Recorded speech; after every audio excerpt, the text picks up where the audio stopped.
होते, परंतु त्यामुळे त्यांचा परिचय थोडक्यात देतो, जास्तीचा वेळ लावणार नाही, कारण तुम्ही सगळे युट्यूबवर ऐकले आहे. सरांचं नाव तुम्हाला मी सांगितलं, ते अनंत विठ्ठल राऊत असं त्यांचं पूर्ण नाव आहे. बोबडे सरांनी शिक्षण सांगितलं आहे, मराठी BE MTech आणि 8 वर्ष इंजिनियर म्हणून त्यांनी नोकरी केली. आज संपूर्ण महाराष्ट्रामध्ये कवी, गझलकार, गीतकार, लेखक, व्याख्याते आणि स्पर्धा परीक्षा मार्गदर्शक अशी त्यांची एक ओळख आहे. त्यांचं मूळ गाव जे आहे ते आहे व्यास, तालुका बाळापूर, जिल्हा अकोला. सरांनी सांगितलं होता. तर विदर्भातल्या असल्यामुळे विदर्भातल्या माणसाला विदर्भातल्या माणसाची जास्त प्रेम असतंच, आता काही हरकत नाही.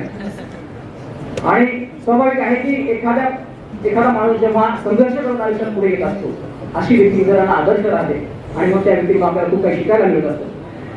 सरांनी व्याख्यानं सुद्धा महाराष्ट्रभरात खूप दिलेली आहेत. त्यामध्ये महत्त्वाची व्याख्यान सांगतो तुम्हाला.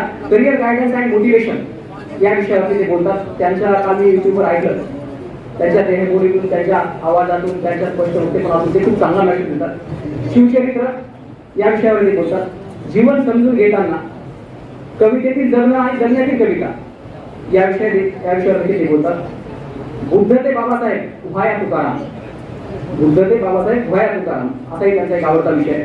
सर अनेक साहित्य संमेलनाचे अध्यक्ष राहिले आहेत. त्या सगळ्या साहित्य संमेलनाचा मी उल्लेख करत नाही. त्यांना पुरस्कारही मिळालेले आहेत. युवा काव्य मित्र पुरस्कार, परिस्पर्श काव्य पुरस्कार, कोल्हापूर महोत्सव विजेते आहेत, गरिबांचे वारसदार पुरस्कार, असे अनेक पुरस्कार त्यांना मिळाले आहेत. आणि हे सगळं मिळाल्याच्या नंतर ते काय म्हणतात माहिती का? त्यांनी 4 ओळी त्याच्यामध्ये खाली दिलेल्या आहेत त्यांच्या गटामध्ये. रोज शब्दांची जोडी वैखरीची मांडी आहे. वैखरीमध्ये बोलले आपण. रोज शब्दांची जोडी वैखरीची मांडी आहे, गोंधळे अजन्म कविते मी सुद्धा माझ्या कपाळी. म्हणजे कविता कपाळी गोंधळी असं ते म्हणताय. मी त्यांची कविता काल ऐकली, माय बाबा नावाची कविता. ती कविता कपाळावर गोंधळ्यासारखी नाही तर काळजावर गोंधळ्यासारखी वाटते मला. जास्तीचा वेळ घेत नाही. मैत्री या कवितेमुळे सगळीकडे प्रसिद्ध झालेले आहेत. मैत्री हा असा धागा असतो की एकाच्या पायात काटा रुतला तर दुसऱ्याच्या डोळ्यात पाणी येत असतं. अशी सुंदर कविता. मी सरांना अगोदर सांगतोय की मैत्री कविता आम्हाला ऐकायची. त्यानंतर कशाला वाचला चेहरा पुस्तकी वाचणार आहे ही कविता सुद्धा आमच्या सर्वांना ऐकायची. पण सर फार वेगळ्या पद्धतीने सांगते. मी तुम्हाला फक्त थोडक्यात सांगितली होती. आणि बाहेर त्या 2-3 कविता तर माझ्या म्हणजे मी समजून घ्या की सरांची फरमाईश. ओके, मी जास्तीचा वेळ घेत नाही. कार्यक्रमाच्या नंतर पारितोषिक होणार आहे, सगळेजण थांबणार आहे. ओके, तर मी सरांना विनंती करतो तर प्लीज आपण सर्व विद्यार्थ्यांना मार्गदर्शन करायचे. मी प्रसिद्ध कवी अनंत राऊत यांना विनंती करतो की आपण मंचावर येऊन विद्यार्थ्यांना मार्गदर्शन करायचं. सर्वांनी मुळात काय होता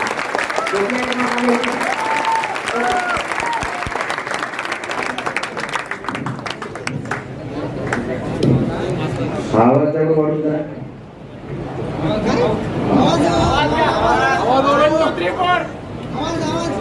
मी तेच बोललो ते दरवाजे खरं तर बाहेरून लावायला पाहिजे होते, म्हणजे कोणी बाहेर जाऊ शकलं नसतं. असे एवढे सगळे चांगले मला तरुण चेहरे दिसतो. तुम्हाला आवाज येतो मला पूर्ण? सरळ ताट बसावर जरा एकदा 2 मिनिटं. क्या बात आहे. छत्रपती शिवाजी महाराज की जय. छत्रपती शिवाजी महाराज की जय. छत्रपती शिवाजी महाराज की जय. आता जरा बरं वाटलं.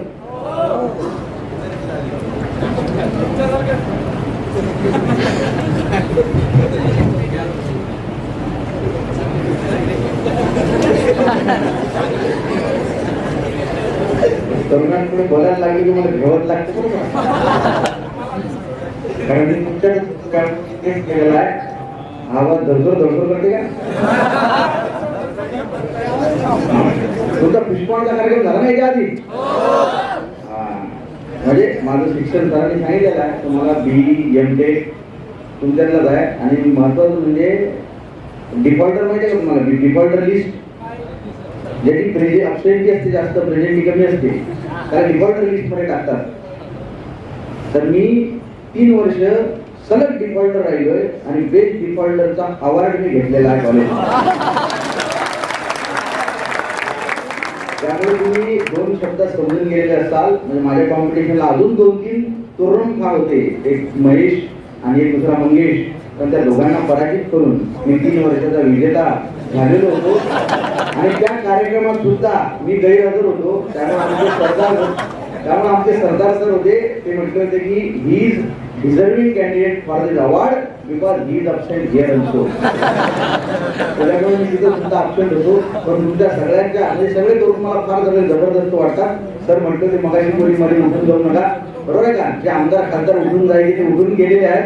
आता सध्या जेवढी सगळ्या माझ्या समोर बसलेली आहे ते सगळी सामान्य जनता आहे माझ्यासारखी, बरोबर आहे का?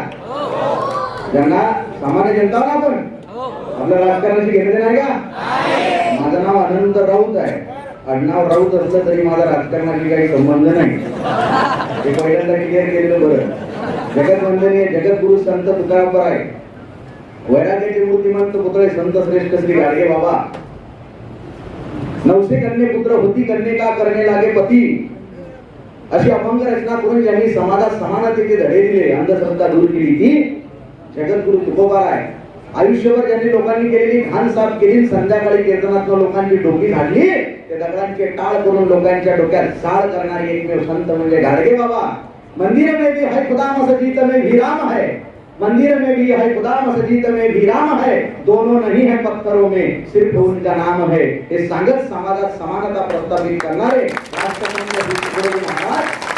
तुकडोजी महाराज मला का आवडतात? तुमच्यासारख्या माझ्यासारख्या तरुणांसाठी त्यांनी कायम लिहिलं. विवेकानंद असतील, बाबासाहेब आंबेडकर असतील, यांनी सगळ्यांनी तरुणांवर एवढा विश्वास दाखवलेला आहे. स्वामी विवेकानंद म्हटले होते, मला 10 युग द्या फक्त, बुद्धीने पेटलेले नव्या रक्ताचे नव्या जगताचे युग परिवर्तन करण्यासाठी. इतका विश्वास तरुणांवर विवेकानंदांना होता. कारण आज भारतामध्ये कुठला चित्रपट हिट व्हावा, कुठला चित्रपट फ्लॉप व्हावा हे कोण ठरवतं? आता युवक ठरवतो. आज एखाद्या पार्टीला घरातलं मतदान असतं, पण त्या घराचं मतदान कुठल्या पार्टीला असेल, एका घरातल्या युवकाचं मतदान कुठल्या पार्टीला याच्यावर ठरतं. त्यामुळं कुठली सत्ता सत्तेवर येईल, कुठली सत्ता पराजित होईल हे सुद्धा आता तरुण ठरवतो. इतकी ताकद तरुणांमध्ये असते. आणि तुम्ही जे मध्ये बोलले बरोबर, काही जण टेकून बसलेले आहेत, हे मला फार आवडलं. कारण हा जो चोट असतो ना, हा चोट फार गरजेचा असतो.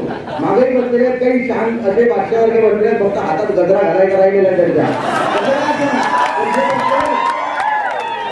मला ते सगळे का आवडतात? कारण हा जो जोश आहे हा तरुणांमध्ये असतो, तो असला पाहिजे.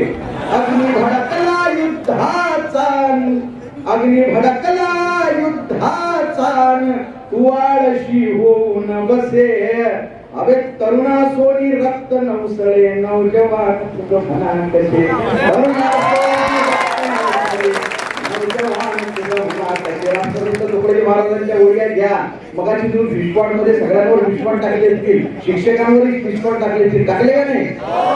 मी माझ्या काळात फिशपॉट टाकला होता. त्या मॅडमनी कॉलेज बघितलं की हा फिशपॉट नेमका टाकला कोणी, तर मी काही त्या मॅडमला त्या सरांना सापडलो नाही. आमचे राव सर होते, मी त्या राव सरवर फिशपॉट टाकला होता. त्याच्या काही नाव टाकायचं नसते, काय नाही. मी त्याच्यावर सायलेंट, राव सर म्हणजे एकदम शांत राहायचे, आम्हाला इंटरनल मार्क कमी द्यायचे. त्याच्यामुळे मी त्याच्यावर काय केला, एक फिशपॉट टाकला होता की सगळ्यात गरीब म्हणजे आमचे राव सर आहे, सगळ्यात गरीब म्हणजे आमचे राव सर आहे, गोगल गाय पोटात पाय.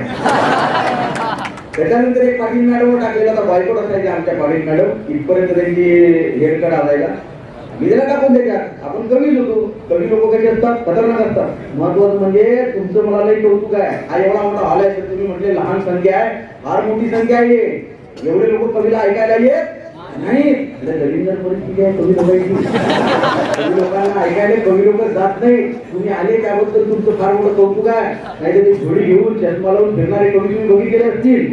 कवी लोकांना ऐकायला कवी लोक येत नाही. म्हणजे कवी लोकांची परिस्थिती एवढी वाईट व्हायला आहे. आता तरी तुमच्या सोयीच्या चांगली व्यवस्था करतात, गाड्या बिड्या हे जे. एका ठिकाणी आम्ही कवी लोक गेलो जिल्ह्यातल्या तालुक्यातल्या गावात, त्या गावाच्या फाट्यावरून आम्ही फोन लावला गेले. अरे सोयीच्या साहेब म्हटलं बा आम्ही आलो ना फाट्यावर, कुठं आहे तुम्ही? म्हणे 10 मिनिटं तिथं एक सिमेंटची गाडी येऊन राहिली म्हणे, त्या गाडीवर बसून या. कमी लोक तुम्ही जर तरी ऐकायला आले तर तुम्ही कसे आले, काय आले, तर तुम्हाला बळजबरीने आणलं ते तुमचा प्रश्न आहे. मला काही घेणं नाही त्या प्रश्नाची, बरोबर आहे का? याचे अर्धे तर बळजबरीने आलेले असतील. त्याच्या अर्ध्या लोकांना माहितच नसेल आपण कुठं चाललो. अर्धे लोक याच्यासाठी आलेले असतील की तिकडे कोणी आलेले आहेत, त्यांना बघायला आलेले. तुमचा कुठला यायचा प्रकार आहे मला माहित नाही, पण जितक्या वेळी मी या स्टेजवर आहे साहेब ते हॉल सोडून जाण्याची गोष्ट लय लांब राहिली. आपलं चॅलेंज वेगळं असतं. हॉलमध्ये बसला, हॉलमध्ये उठून गेला. आपलं चॅलेंज असं असतं की मी जोपर्यंत या व्यासपीठावर बोलतोय आपल्याकडनं तुम्ही नजर हटवून दाखवायची. इकडे तिकडे तुम्ही नजर हटवू शकत नाही. आपला कॉन्फिडन्स आहे. कवितेमध्ये इतके वैतागले लोक की एका कवीनं कवीच्या पोरानं त्याच्यावरच कविता केली. मॅड झाला होतो. सकाळून नाश्त्याला कविता, जेवणाला कविता, कविताच कविता. त्याने कविता त्याच्या बापावर केली की बाप महाकवी मी फुल कवीच्या बागेत. बाप महाकवी मी फुल कवीच्या बागेत. आणखी काही बोलत नाही. बाप म्हणजे दुखणं उघड जागेत. इतकं भयानक कवीची परिस्थिती झालेली आहे. पण तरी तुम्ही कवी लोकांना ऐकायले आलेला आहे. आता पिष्पण सांगतो म्हणून इकडे वळतो. तो पिष्पण का राजनीत कमीच होतो की त्या पाठिंब्यावर कमेंट हे टाकला की वर्गाच्या बाहेर पायऱ्याच्या जवळ म्हटलं कोण्या पोरानं साडी नेसली. वर्गाच्या बाहेर पायऱ्याच्या जवळ म्हटलं कोण्या माणसानं साडी नेसली. साडीमध्ये पाटील मॅडम हसली. महिला खरी दोन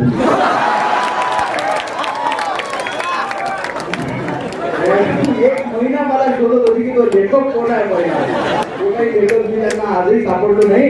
या कॅमेऱ्यात कदाचित त्यांच्यापर्यंत जाऊ शकतो व्हिडिओ. पण महत्वाचं म्हणजे मी सत्यवादी आहे. नाव मी बरोबर तेच घेतलेलं आहे जे नाव आहे. पण माफ करा पाटील मॅडम. कारण तो विषय आहे. कवी असा असतो का? कवी फार वेगळा असतो. तुम्ही आतापर्यंत जेवढे तुमच्या पुस्तकात कवी बघितलेले असतील आणि हा तुमच्या पुढे जो कवी आहे जरा थोडासा तुम्हाला बदल वाटेल. माझा मध्ये ऍक्सिडेंट झाला होता 5-6 वर्ष आधी. साहेब ऍक्सिडेंट झाला कसा की मी बाईकवर होतो. 7-8 किलोमीटर 7-8 वर्षाच्या आधी गोष्ट आहे. कार्यक्रमाला गेलो. कार्यक्रमाला येता आता हायवे सासवड माहिती आहे तुम्हाला पुण्याच्या जवळ. पुण्याच्या पुढे सासवड आहे काळेवाडी. त्या सासवडच्या जवळ आम्ही जे बोलतो ते सत्य असतं सगळं हे लक्षात ठेवा तुम्ही.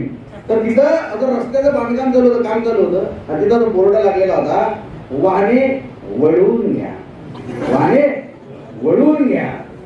मी ते बोर्ड बघितलं. म्हटलं आयुष्यात तरी वळलो नाही. आपण जाती गाडी बोर्डही वापरलं गेलं. मी वापरलं जाग आली त्यावेळेस आयसीयू मध्ये हॉस्पिटल मध्ये असताना म्हणजे सगळं शिवसाव झालेलं होतं. इकडे डोळ्याला 3 टाके, डोक्याला 8 टाके, होटाला सगळे जवळपास 16 टाके मला चेहऱ्यावर होती एकट्या. डोळाही उघडत नव्हता माझा असा. डोळा घ्या काय झालं की फक्त मला जाग आली. मला जाणवलं की कुठेतरी लाईट असा प्रकाश आहे काहीतरी आणि त्या डॉक्टरचा शिवसाव चालू आहे काहीतरी. शिवणं चालू होतं त्याचं. डोळ्याजवळ काहीतरी शिवणं चालू होतं. मी म्हटलं डॉक्टर साहेब डोळ्या गेला ना गेला नाही. तो वाचवायला चाललेला आहे. म्हटलं वाचवा साहेब त्याला. म्हटलं का? हा म्हटलं बऱ्याचशा वेदना त्यानं बघितल्या आणि बऱ्याचशा वेदना त्याला बघितल्या बघायच्या. म्हटलं कवी आहे का तुम्ही? म्हटलं हो. एक शब्द बोलू नका म्हणे आता. मला बरोबर करायची सवय आहे. एक शब्द बोलायचा एकदम जवळ जायचा. लक्षात ठेवा. हे काढून दिलीत ना आयुष्यभर. मी आपला गप्प बसलो. बरोबर आहे का? कसं आता पाणी मिळेल मगरमच्छीमध्ये मी आपला गप्प बसलो. फळाराम काय झाला तर डॉक्टर हुशार होता. डॉक्टर फळाराम काय म्हटला की गावामध्ये तुमचं डोकं फुटलं. तुम्ही कवी आहे. काही 4-5 कविता पडल्या नाही म्हणजे टेबलावर. कविता नादी लागावे ते कविता नादी लागले. तो काय म्हटला डोकं फुटलं म्हणजे तुमच्या 4-5 कविता पडल्या नाही टेबलावर. म्हटलं साहेब आपल्या कविता डोक्यातून फोडू शकत नाही. म्हटलं का? अहो म्हटलं आपल्या कवितांचा उगम डोक्यात होतच नाही. आपल्या कविता काळजातच जन्म घेतात, काळजातच राहतात आणि सादर केल्यावर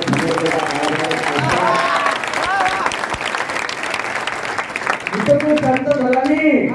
डॉक्टर थोड्यावर थांबला आणि त्याने मला परत एक प्रश्न विचारला. अरे म्हणून तुम्हाला इथं आणलं कोण? त्या बबन दादा सकाळी बघितलं. कोणाला आणलंय म्हणे? ते म्हणते तुम्ही शिवा. म्हणजे तुम्हाला कळत तुम्ही कोणाला शिवलंय. आणि शांततेत डॉक्टरने मला विचारलं अरे म्हणे तुम्ही बळबळ करताय म्हणजे तुम्हाला वेदना होतात का नाही? 8 टाके मारले म्हणे तुमच्या एकट्या मस्तकाला. काय म्हटला तुम्हाला वेदना होतात का नाही? मग माझ्याला परत कवी जिवंत झाला. मी त्याला शांततेत म्हटलो साहेब वेदना होत नाही कशा म्हणतात. या समाजाच्या प्रत्येक वेदनेची एक खिडकी कवीच्या काळजात उघडत असते आणि त्यातून त्यातूनच आरपार डोकावून बघतो तो सगळं आणि भाष्य करतो त्याच्यावर. साहेब तुम्ही 8 टाके मारून एक मस्तक शिवलं, आम्ही 8 ओळींची कविता लिहून 100 मस्तक शिवण्याचं काम करतो. कवितेमधून तुम्हाला काळीज वाटतो मी. क्या बात आहे, काय बोललो पाहिजे पाहिजे, अशी शिस्ती पाहिजे, असं कुठंतरी सेन्स पाहिजे. नाही काही काही ठिकाणी आपण बोलत बसतो, आवाजच पोचत नाही. कवितेमधून तुम्हाला काळीज वाटतो मी, वरचा समाज शिवतो, आतून फाटतो. वरचा समाज शिवतो म्हणजे वरचा समाज शिवण्यासाठी आतून फाटणारा एक कवी असतो. त्यामुळे या कवीला अरे थोडासा इको चालू ठेवता बारीक बारीक बोलताना सुद्धा, बरोबर आहे का? म्हणजे भाषेची वाट लागत नाही. सलग आता 11वा कार्यक्रम आहे, उद्या परत कार्यक्रम आहे, म्हणजे चालूच आहे हे सगळे. मी इंजिनियर आहे तरी असं बोंबलं घेतोय सगळं सोडून, कारण काय आपलं क्षेत्र आहे हो, बरोबर आहे का? क्षेत्र कळलं पाहिजे ना आपल्याला. प्रत्येक जण सचिन तेंडुलकर होतो का?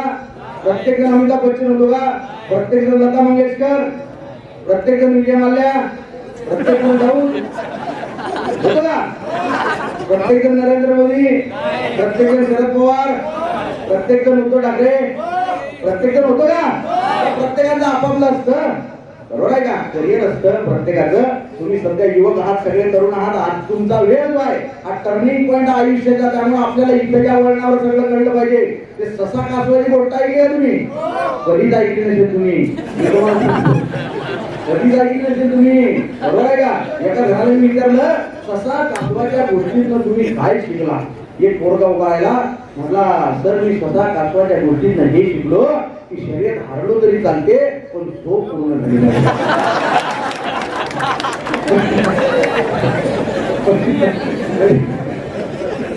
म्हटलं गावाड्या म्हणजे शर्यत लागते कासव आणि ससा, बरोबर आहे का? ससा 120च्या स्पीडनं पडत निघतो, कासव त्याच्या मागे हळूहळू येतं, तो ससा झोपतो. त्याला असं वाटतं हे कासवले मागे आता काय आपला मागे येत नाही. तो शिखरावर कासव हळूहळू 1 2 1 2 करत करत पोचतो. ससा मागून येतो तर त्याला दिसतं की कासव पोचलेलं असतं, कासव जिंकलेलं असतं, ससा हरलेला असतो. किती मोठी कविता तुम्हाला मी सांगितली आहे, किती छोटी म्हणजे गोष्ट आहे, तरी तुम्ही ऐकली नसेल कुठं, बरोबर आहे का? या गोष्टीतनं तुम्ही काय शिकले? मला काय वाटतं या गोष्टीचा गाभार्थ काय माहिती आहे का? तो ससा त्या झाडाखाली झोपला म्हणून तो कासव विजयी झाला. जर तो ससा त्या झाडाखाली झोपला नसता तर मरेपर्यंत ते कासव विजयी झालं नसतं. आणि आज समाजात कुठले ससे झोपत नाही, उलट एकामेकाच्या उरावर चढून पुढे जातात. त्यामुळे ससे झोपण्याची वाट बघू नका. परत शर्यत लागली, शर्यत परत लागली. आता कासवाने ठरवलं की आपल्याला जिंकायचे आहे, सशाने ठरवलं आता आपल्याला झोपायचं नाही. ससा 120च्या स्पीडने निघाला, कासव सुद्धा 1 2 1 2 करत निघालं. ससा त्या झाडाखाली आला, पण आता तो त्या झाडाखाली झोपला नाही, तो डायरेक्ट शिखरावर पोहोचला. तिथून परत घरी आला, परत जागेवरनं परत शिखरावर गेला, परत रिटर्न ठिकाणावर आला, परत वर गेला. कासव सुद्धा 1 2 1 2 करत तिथं पोहोचलं, पण कासव पोहोचेपर्यंत सशानं 100 चक्रा मारल्या होत्या. आता त्या कासवाला वाटलं की आपल्याला निसर्गानं काहीतरी कमी गोष्टी दिल्या, आपल्याला काहीतरी कमी ताकद दिली, आपल्यावर निसर्गानं अन्याय केला. पण तिसऱ्यांदा परत शर्यत ठरली. आता शर्यत सुद्धा ससा आणि कासवामध्ये, पण फक्त शर्यतीचं ठिकाण मात्र बदललं. शर्यतीचं ठिकाण होतं पाण्याचं तळ, मोठं तळ होतं. तळ्याच्या या काठावरनं शर्यत लागली, त्या काठावर तळ्यात कासव पडला. पडल्या पडल्या 120च्या स्पीडनं तो धावायला लागला, कारण तो त्या पाण्याचा अनभिज्ञ सम्राट होता. ससा सुद्धा त्या पाण्यात पडला, पण त्याने गटांगळ्या खाल्ल्या, नाका तोंडात त्याच्या पाणी गेलं. ससा जोपर्यंत पोचेल तोपर्यंत कासवाने 100 चक्रा मारल्या होत्या. म्हणजे रस्त्यानं 120च्या स्पीडनं चालणारा ससा हा पाण्यात शून्य झाला, आणि पाण्यामध्ये 120च्या स्पीडनं धावणारा कासव हे रस्त्यावर शून्य झालं. म्हणजे काय? निसर्गानं सगळ्यांना समान दिलेला आहे, फक्त आपल्याला बघणं गरजेचं आहे की आपल्यामध्ये कुठली कॅपॅसिटी आहे, आपल्यामध्ये कुठलं जगण्याचं आपलं कारण आहे. इकिगाय नावाचा कन्सेप्ट जपानमध्ये आहे, तुम्हाला माहिती नसेल तर सांगतो. त्यामध्ये 116 वर्ष 14 वर्ष लोक जगतात, आनंदाने जगतात. का जगतात? इकिगाय नावाचा कन्सेप्ट आहे, जगण्याचं कारण. म्हणजे ते जगण्याचं कारण शोधतात. तुम्ही जगत असताना प्रोफेशन आणि पॅशन दोन शब्द ऐकले असतील. शेवटचा मुद्दा सांगतो फक्त. पॅशन म्हणजे काय? की जी गोष्ट तुम्हाला आवडते. याच्यामध्ये काही लोक कलाकार असतील, काही लोक डान्सर आहेत, काही लोक गायक आहेत, काही लोक चित्रकार असतील, काही लोक राजकारण सुद्धा करत असतील. वेगवेगळे आपापले क्षेत्र आहेत. ज्याचं जे क्षेत्र आहे त्यांना त्या क्षेत्रामध्ये लढलं पाहिजे. राष्ट्रसंत तुकडोजी महाराज म्हणतात, एकतरी अंगी असू दे कला, नाही तर काय फुका जन्मला. एक कला तरी माणसामध्ये असली पाहिजे. तुमच्यामध्ये कुठली कला असू द्या, त्या कलेला प्रवृत्त करा. पॅशन म्हणजे काय? जी गोष्ट तुम्हाला आवडते, सर्वाधिक आवडते, आणि जी गोष्ट तुम्हाला जमते सुद्धा. फक्त आवडणं आणि जमणं दोन गोष्टी वेगळ्या आहेत. मला जर समजा डान्स आवडत असेल पण मला तो जर जमत नसेल तर ते माझ्या पॅशन मध्ये येणार नाही. जे तुम्हाला आवडतं, जे तुम्हाला जमतं, ते झालं तुमचं पॅशन. जे तुम्हाला जमतं, ज्याचा तुम्हाला समाज पैसा सुद्धा देऊ शकतो, ते झालं तुमचं प्रोफेशन. मी एक इंजिनियर आहे, मी मशीना दुरुस्त करायचो. सुजलॉन कंपनीमध्ये मी इंजिनियर म्हणून काम करायचो. त्यावेळेस मी मशीना दुरुस्त करायचो. पवन चक्क्या वर 320 फूट जाऊन त्या रिपेअर करायचो. मला त्याचा पैसा भेटायचा. ते काय होतं माझं प्रोफेशन. मला कविता भाषण आवडतात, बोलायला आवडतं, मला ते जमतं सुद्धा. हे काय झालं माझं पॅशन. पण आज प्रश्न असा आहे की जर तुम्हाला एखादी गोष्ट आवडते, एखादी गोष्ट जमते, त्या गोष्टीचे तुम्हाला पैसे लोक देतात, आणि जर ती समाजाच्या उपयोगी सुद्धा आहे अशी जर एखादी गोष्ट तुम्हाला सापडली तर समजून घ्यायचं ते तुमच्या जगण्याचं कारण आहे. असं जगण्याचं कारण आयुष्यात एकटा शोधा आणि निघा. आयुष्यात तुम्ही कधी मागे येणार नाही. Be hold, be strong and take full responsibility on your own shoulders. Be initiative on achieve the goal. आपल्या स्वतःच्या प्रतिभेला ओळखा. आपल्या आतमध्ये असलेला सगळ्याच्या सगळं आभार बाहेर काढा आणि काहीतरी करा. चुकलं पाहिजे, एक वेळा नाही 1000 वेळा चुकलं पाहिजे. कारण चुकांमधनं माणूस शिकत असतो. मंजिल मिल ही जाएगी, भटक कर ही सही, गुमराह तो है जो घर से निकले ही नहीं. आज तुमच्या कॉलेजचं नाव आहे छत्रपती शिवाजी महाराजांच्या नावावर. कारण आज किती कार्यक्रम केले साहेब तरी एका नावाशिवाय महाराष्ट्रात कुठल्याच कार्यक्रमाची सुरुवात होऊ शकत नाही. ते नाव म्हणजे छत्रपती शिवाजी महाराजांचं नाव. बरोबर आहे का? डॉक्टर बाबासाहेब आंबेडकर, सत्यशोधक समाजाची स्थापना ज्यांनी केली ते महात्मा ज्योतिबा फुले, क्रांतिज्योती सावित्रीबाई फुले. तुमच्या घरात तुमच्या आजूबाजूला सरस्वती मातेचे फोटो असतील, कोणाचे फोटो असतील, पण जोपर्यंत मुलींनो तुम्ही सावित्रीबाई फुले यांची पूजा करणार नाही तोपर्यंत तुम्हाला पुस्तकं कळले असं मी म्हणणार नाही. कारण लक्षात ठेवा, वयाच्या 19व्या वर्षी सावित्रीबाई फुले आणि 21व्या वर्षी महात्मा ज्योतिबा फुले यांनी घर सोडलं. त्यावेळेस शिक्षणाची दारं तुमच्यासाठी खुली झाली. त्याच्या आधी शिक्षणाची दारं तुमच्या कुंडलीमध्ये शिक्षणाचा योगच नव्हता. तो शिक्षणाचा योग या महापुरुषांनी, ही सगळी महापुरुषांनी परंपरा कबीरापासून तुकोबापासून ज्ञानोबापासून आजपर्यंत ही सगळी एकाच धारेची परंपरा आहे. त्यामध्ये कुठला धर्मद्वेषी जातीद्वेषी माणूस नाही. म्हणून ज्या छत्रपती शिवाजी महाराज मला बरेच जण विचारतात, ज्या शिवाजी महाराजांवर तुम्ही बोलता, भाषण करता, व्याख्यान करता, ते शिवाजी महाराज म्हणजे कोण? मी त्याला 4 ओळीत सांगितलं शिवाजी महाराज म्हणजे कोण. मी त्याला म्हणतो 350 वर्षापूर्वी जिजाऊंच्या कुशीत जन्मलेलं निरागस बाळ म्हणजे शिवबा. गरीब इंग्रज फ्रेंचांसारख्या अत्याचारांचा काळ म्हणजे शिवबा. तर शिवाजी महाराजांचं नाव घेणारे आहेत हो. राजकीय लोक बी आहेत, सामाजिक लोक आहेत, आणि तुमच्या माझ्यासारखे तरुणी आहेत. भगव्या छटा गळ्यात घातल्या, हातात शिवदही घातलं, डोक्याला चंदन लावलं, गळ्यात शिवाजी महाराजांचं सारखं ताई घातलं म्हणून मावळा होते का? मावळा होण्यासाठी शिवाजी महाराजांचे तत्व अंगीकरण गरजेचं आहे. हातापायाच्या काळ्या आणि छातीच्या पदरवळ्या सगळेच्या सगळे तरुण नेहमीच्या देठापासून ओरडतात, आम्हाला जो नडतो त्याला आम्ही उभा आडवा फाडतो. त्याच्या कमरीवर पॅन्ट टिकत नाही, त्याला आम्ही उभा आडवा फाडतो. त्या भोया उंचावणाऱ्या पुढे व्हिडिओ बघत रात्रभर यायला झोप लागत नाही. सकाळ उठला भक्त कपाली भगवा गेला, मी शिवरायांचा मावळी उभा खेळा बडा मला. गावात चोर सुटले, बोंब जरी ऐकली तर घरात तिसऱ्या कोणी अंगावर घेऊन ब्लँकेट झोपतय ते. आणि पब्लिक मध्ये गेलं की मी शिवरायांचा मावळा. लहान लहान फेफूट तुम्हाला सांगतो, 3-3, 4-4 वर्षाची पोरं माग महाराजांचा फोटो, बाबासाहेबांचा फोटो, भगवं वादळ, निळं वादळ, हिरवं वादळ, गेले हे जप्त नसते. दिवसभर शाळेत मास्तर इथे कोंबडं करून वाकवतो पण संध्याकाळी लोकांमध्ये गेलं झोपलो तर पण केला तर मुजरा दिवसभर कोंबड होते. आणि हे महाराज कधी आठवतात माहिती आहे, एखाद्या हायवेला चाललेलं असतं 40-50 जण आणि हे एखादी 4 व्हीलर क्रॉस करून जाते. मग हे सगळे मावळे एका दमात आठवतात. बाजीप्रभू देशपांडे, छत्रपती शिवाजी महाराज, संभाजी महाराज, सगळे संताजी घोरपडे एका दमात. यायला वाटते एका हातात आपल्या तलवार आहे, दुसऱ्या हातात आपल्या ढाल आहे. स्पीड वाढवतात पण त्या 4 व्हीलरने क्रॉस करतात पण त्या 4 व्हीलरला पोट टाकून म्हणतात बघतोस काय रागानं ओव्हरटेक केलंय वागानं. दुसऱ्यासारखे म्हणतात घरी आई वाट बघतात बघतोच काय रागानं ओव्हरटेक केलंय वागेनं. आम्ही बघितलं त्या जगाला हातपाय गळ्यात घेतले वागेनं. त्याच्यामुळं छत्रपती शिवाजी महाराजांचे तत्व काय होते, आपल्या राज्यामध्ये 3 गोष्टींचा अपमान कधी होऊ नये. एक म्हणजे शेतकऱ्याचं रान, दुसरं म्हणजे स्त्रीची इज्जत आणि तिसरं म्हणजे पवित्र पुराण. या 3 गोष्टींचा अपमान कधी होऊ नये हे सांगणारे छत्रपती शिवाजी महाराज होते. माझा मावळा हा वासनाधीन असू नये आणि व्यसनाधीन असू नये हे सांगणारे छत्रपती शिवाजी महाराज होते.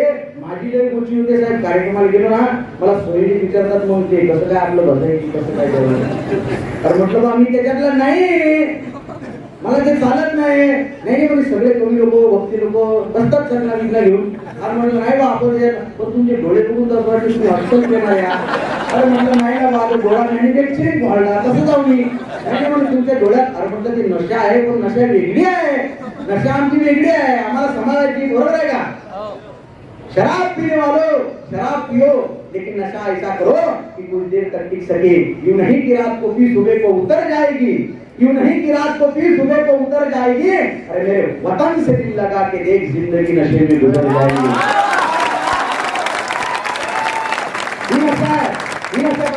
मला त्याने विचारलं त्या शिवाजी महाराजांवर तुम्ही बोलता, भाषण करता, व्याख्यान करता की शिवाजी महाराज म्हणजे कोण. मी त्याला 4 वाक्यात सांगितलं शिवाजी महाराज म्हणजे कोण. मी त्याला म्हणतो 350 वर्षापूर्वी जिजाऊंच्या कुशीत जन्मलेलं निरागस बाळ म्हणजे शिवबा. गरीब इंग्रज फ्रेंचांसारख्या अत्याचारांचा काळ म्हणजे शिवबा. एकीकडे संयमाचा घाट म्हणजे शिवबा, सळसळत्या रक्ताची लाट म्हणजे शिवबा. राजनीती, युद्धनीती, गणिती कावा यांसारख्या कूटशास्त्रांचा कळस म्हणजे शिवबा.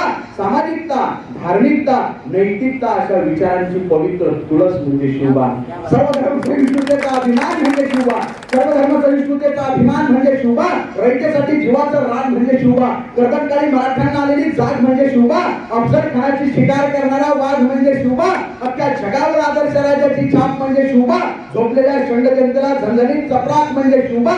या महाराष्ट्रातलं माणुसकी मोजण्याचं माप म्हणजे शिवबा. तुमचा माझा या अख्ख्या महाराष्ट्राचा बाप म्हणजे शिवबा. तुमचा माझा या अख्ख्या महाराष्ट्राचा बाप म्हणजे शिवबा. या सगळ्या धर्मांचा एकत्रित सार म्हणजे शिवबा. दुश्मनांच्या काळजातही पावित्र्याचं स्थान निर्माण करणारा किमयागार म्हणजे शिवबा. किमयागार म्हणजे शिवबा. किमयागार म्हणजे शिवबा. छत्रपती शिवाजी महाराज आम्हाला कळले पाहिजे. त्या शिवाजी महाराजांचं जर आम्ही स्वराज्य पुन्हा एकदा पाहू इच्छित असेल तर आमच्यामधनं सर्व धर्म समभावाची बीज या मातीमध्ये रुजल्या गेली पाहिजे. बरोबर आहे का. कुठल्याही राजकारणाच्या नादीला पुन्हा कमला साहेबांनी मगाशी सांगितलं आमच्या कॉलेजमध्ये जरा राजकीय जरा कमी बोलला. ते राजकीय बोलतच नाही.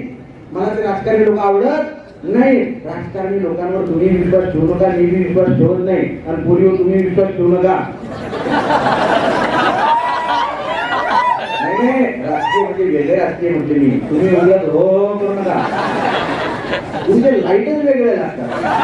तुमचा कुठल्या शब्दाला कोणता लाईट चालू होईल हे सांगता येत नाही. त्यामुळे आम्हाला तुमची भीती वाटते. बाकी काही नाही. बाकी मला ओके वाटतंय सगळं. म्हणजे इतक्या मोठ्या संख्येने मुली काय बरोबर राजकारणाचा विषय काढणार होतो पण आता एवढा मोठा मला मुली दिसतात इकडे. बरोबर आहे का. आणि स्त्री पुरुष समानतेच्या हजारो गप्पा होतात. स्त्री पुरुष समानता पाळल्या जाते का नाही. राजकारणावर काय विश्वास ठेवायचा नाही. एक साहेब राजकारणाचं पोरगं त्या राजकारणाला म्हटलं बाबा मला राजकारण शिकायला नाही. म्हटलं अरे जोपर्यंत स्वार्थीपणा नाही, रक्तात हरामखोरी नाही तोपर्यंत राजकारण म्हटलं मला राजकारण शिकायचं आहे. इथं कोणी राजकारणी असतील तरी त्यांची माफी मागतो. मी त्यांना समाजकारणी समजतो. समाजकारणी आणि राजकारणी दोन वेगवेगळे आहेत. बरोबर आहे का. माझा विषय हा राजकारणाबद्दल चालू आहे. तो बाप म्हणतो की राजकारणात हरामखोरी पाहिजे तुझ्यात नाहीये. अहो म्हणे तुम्ही माझे बाप हा तुमच्यात आहे ना. माझ्या नाही म्हणे तुला राजकारण शिकता नाही म्हटलं मला शिकायचं ना. चाल म्हटलं मग त्याला शेतात नेतो. त्याला म्हणजे या झाडावर चढ लिंबाच्या ते पोरग चढते. आता म्हणतो वरनं उडी मार. अहो म्हणे मी पडेल की लागेल की मला. नाही नाही म्हणे मी खाली आहो म्हणे मी तुला पकडतो काळजी करू नको. अहो म्हणे तू पकडताल ना. अरे मग माझ्या विश्वास दे म्हणे बाबा मी तुला. ते पोरग वरनं उडी मारतय. बाप झाडाकडनं बाजूला सरकतय. हे पोरगा आदरतो ढुंगावर रडता रडता म्हणतो बाबा अहो तुम्ही विश्वासघात केला मला पकडलंय. अरे म्हणे राजकारणातला पहिला धडा आहे. बाबा विश्वास त्यामुळे तरुणांची ताकद जी आहे ती ताकद समाजाच्या उपयोगी असली पाहिजे. समाज उपयोगी लागली पाहिजे ना. त्यामुळं समाजात घडणाऱ्या सगळ्या गोष्टींवर आपण बोललं पाहिजे. आणि आयुष्यात कितीही संकट आली त्या संकटांच्या छाताडावर पाय ठेवून आपण पुढे सरकलं पाहिजे. आज हजारो किलोमीटर बसलेल्या म्हणजे आता तुम्ही मंदिरात जात असताल. मंदिरात देव आहे का? दगडात देव आहे का? देव कोण आहे? आपल्या घरी 32 कॅरेट सोन्यापेक्षा शुद्ध प्रेम करणारे आपले आई वडील वावरत असतात. तेच आपले खरे देव आहेत. त्यांना देव म्हणा. बचपन से खुदा को ढूंढता रहा आखिर वो मिला क्यों नहीं ये सवाल आज तक खटक रहा है. एक दिन उसी मंदिर से आवाज आई अभी माँ तो तेरी घर पर है तू यहाँ कहाँ भटक रहा है. आज हजारो किलोमीटर बसलेल्या मित्रांशी साहेब शासनचा गप्पा करायला आजच्या पोरांना वेळ आहे. पण घरी बसलेल्या आई वडिलांनी तब्येत विचारायला ते वेळ नाही. लक्षात ठेवा तुम्ही आजारी असताना तो तुमचा मित्र गुड बाय टेक केअर काळजी घे म्हणून झोपी जाईल. पण तुमच्यासाठी दुधाचा ग्लास आणि पार्लेचा बिस्कुट तुला घेऊन येते ना ती फक्त तुमची आई असते रे. अर्ध्या रात्री तुमच्या गायला हात लावून नकडत बसताना तुमचा ताप तो असते फक्त तुमचा बाप. ज्याने मायबाप कळले त्याने वेद कळले. ज्याने कळला बाप त्याने कळला विठोबा. आणि ज्याने कळली आई त्याने कळली रखुमाई. तर त्याच्या मोबाईल मधून आम्ही बाहेर आलो पाहिजे तर आम्हाला हे सगळं कळेल. नाही त्या मोबाईलच्या दुनियेने इतके मॅड झाले लोक त्या संघाचा 2-2 घंटे मोबाईल घेऊन जातात. चार्जिंग व्यवस्था केली पाहिजे लोक. चार्जर कुठे लावत नाही तर ते माझ्या म्हणजे विषय असा झालेला आहे. मोबाईल मध्ये एवढं बिझी झाले लोक की कोणाच्या घरात दुसरी सांगता येते त्या मोबाईल मध्येच असतात. फक्त तुम्ही कानात हेडफोन टाकले की फक्त डुलणारे बळी तुम्हाला रस्त्याला हजारो दिसतील. ते तुम्ही किती गप्पा करा. एका घरी जेवण चालू होतं. माय बाप पोरग पोरगी जेवायला बसलेले होते. त्याची आई त्या पोराला म्हटली बाळा भाजी वाढू का? याचं लक्ष होतं मोबाईल मध्ये. परत त्या आईने विचारलं बाळा भाजी वाढू का? हे खरं म्हणलं मोबाईल मध्ये. परत त्याच्या बाबाने विचारलं अरे मूर्खा आई विचारते भाजी वाढू का? तरी आता मोबाईल मध्ये लक्ष. शेवटी त्याची बहीण त्याच्याच वयाची खूप हुशार. तिच्या बहिणीने मोबाईल काढला आणि मोबाईलवर व्हॉट्सअप उघडलं. व्हॉट्सअपवर मेसेज केला दादाला. दादा अरे आई विचारते भाजी वाढू का? बघितलं म्हणलं वाढ कोणी. त्या मोबाईलला दुनिया बरबाद झालेली आहे. त्या ट्विटरचा शोध त्या शास्त्रज्ञाने लावला होता ना साहेब. तो ट्विटरचा शोध ट्विटर व्हायचा ना. ट्विटरचा शोध त्या शास्त्रज्ञाने लावला होता. तो त्यानं त्याची हरवलेली प्रेयसी शोधून काढण्यासाठी लावला होता. आज आमचा तरुण दुसऱ्याची हरवलेली प्रेयसी आपली करून घेण्यासाठी त्याचा वापर करायला लागले. अजून संतांची परंपरा आम्हाला सांगून गेली की झाडावर प्रेम करा. आमची पोरं झाडाखाली प्रेम करायला लागली. हे संस्कृतीची जपणं आहे. ते का जपणं आहे? आज शेकडो कविता मी लिहिल्या, हजारो कविता लिहिल्या. पण त्या कविता गाताना सादर करताना मला एक काळजामध्ये कुठं वेदना होत नाही. एक कविता जी कविता सादर करताना बोलत असताना मी विदर्भातून कायम फिरत असतो. त्या सगळ्या भागात फिरत असतो. तुम्हाला काही भाषा जमत नाही मध्ये तुले हिंगोली ते आपल्या परभणी असल्यामुळे काय झालं की मला जरा टच होते. नंतर पुणे मुंबईला थोडीशी भाषा ही कठीण जाते. मला मिक्स करून म्हणा लागते सगळं. बरोबर आहे का? मिक्स करून. एक मला प्राध्यापक आमचा म्हटला त्या पुण्याचा की म्हणे राऊत साहेब तुम्ही काही म्हणा पण भाषा म्हटली की सगळीकडे सेमच. तर त्याला म्हणलं नाही बा भाषा अलग अलग असते. परभणीची वेगळी सोलापूरची वेगळी का वे का गे त्या कोल्हापूरची वेगळी सगळी आपापली भाषा. आमची विदर्भाची सगळ्यात वेगळी. नाही म्हणे 1-2 शब्द वेगळे असू शकतात पण कळते भाषा कुठली सगळी सारखी. त्याला म्हटलं नाही ना नाही म्हणे राऊत साहेब भाषा म्हटली की सेमच. म्हटलं तरी एक वाक्य सांगतो तुला विदर्भाच्या भाषेतलं ते मला मराठीत सांग. साहेब वाशित काय दादा तो म्हटलं सांगा. वेळेला एक वाक्य सांगितलं. म्हटलं वाहतुकी लेखपाय कोणत्यात निघली साक्षी तुटली तिनं सगळी पटली राहण्यात बुडली नाली धुली फुगली देवारली पसरली हगून लागले हाण्यात उलाली सही संध्याकाळी पाहिजे म्हणून तुरी पडसागली गेली. पुण्याकरावरची भाषा आहे. आपल्या विदर्भाची भाषा आहे.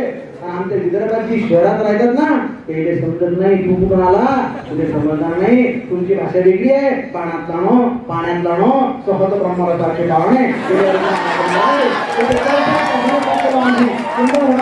धर्म कीर्तनाची वृत्ती केले ते माझे निवडले पाणी कपडा पाण्यात पाणी गाड कोणाने काढे ही जी भाषा आहे आपल्या पत्नी बोलत नाही आणि तिला प्रमाण भाषा म्हणतात. खरं तर प्रत्येक भाषेचं आपापलं वैशिष्ट्य आहे. विदर्भातलं सुद्धा वैशिष्ट्य आहे, मराठवाड्याचं वैशिष्ट्य आहे, कोल्हापुरी कोकणातलं सगळ्या आपापल्या भाषेंना आपण खरं तर व्हॅल्यू दिली पाहिजे. कुठली एक भाषा आपण फक्त श्रेष्ठ मानता कामा नये. म्हणून ज्या कवितेसाठी विदर्भात मी सगळ्या महाराष्ट्रावर फिरतो ती कविता सादर करत असताना माझ्या डोळ्यात पाणी येतं का कारण ही कविता लिहिताना मी आकार उकार वेलांट अलंकार असा कसाच विचार केला नाही.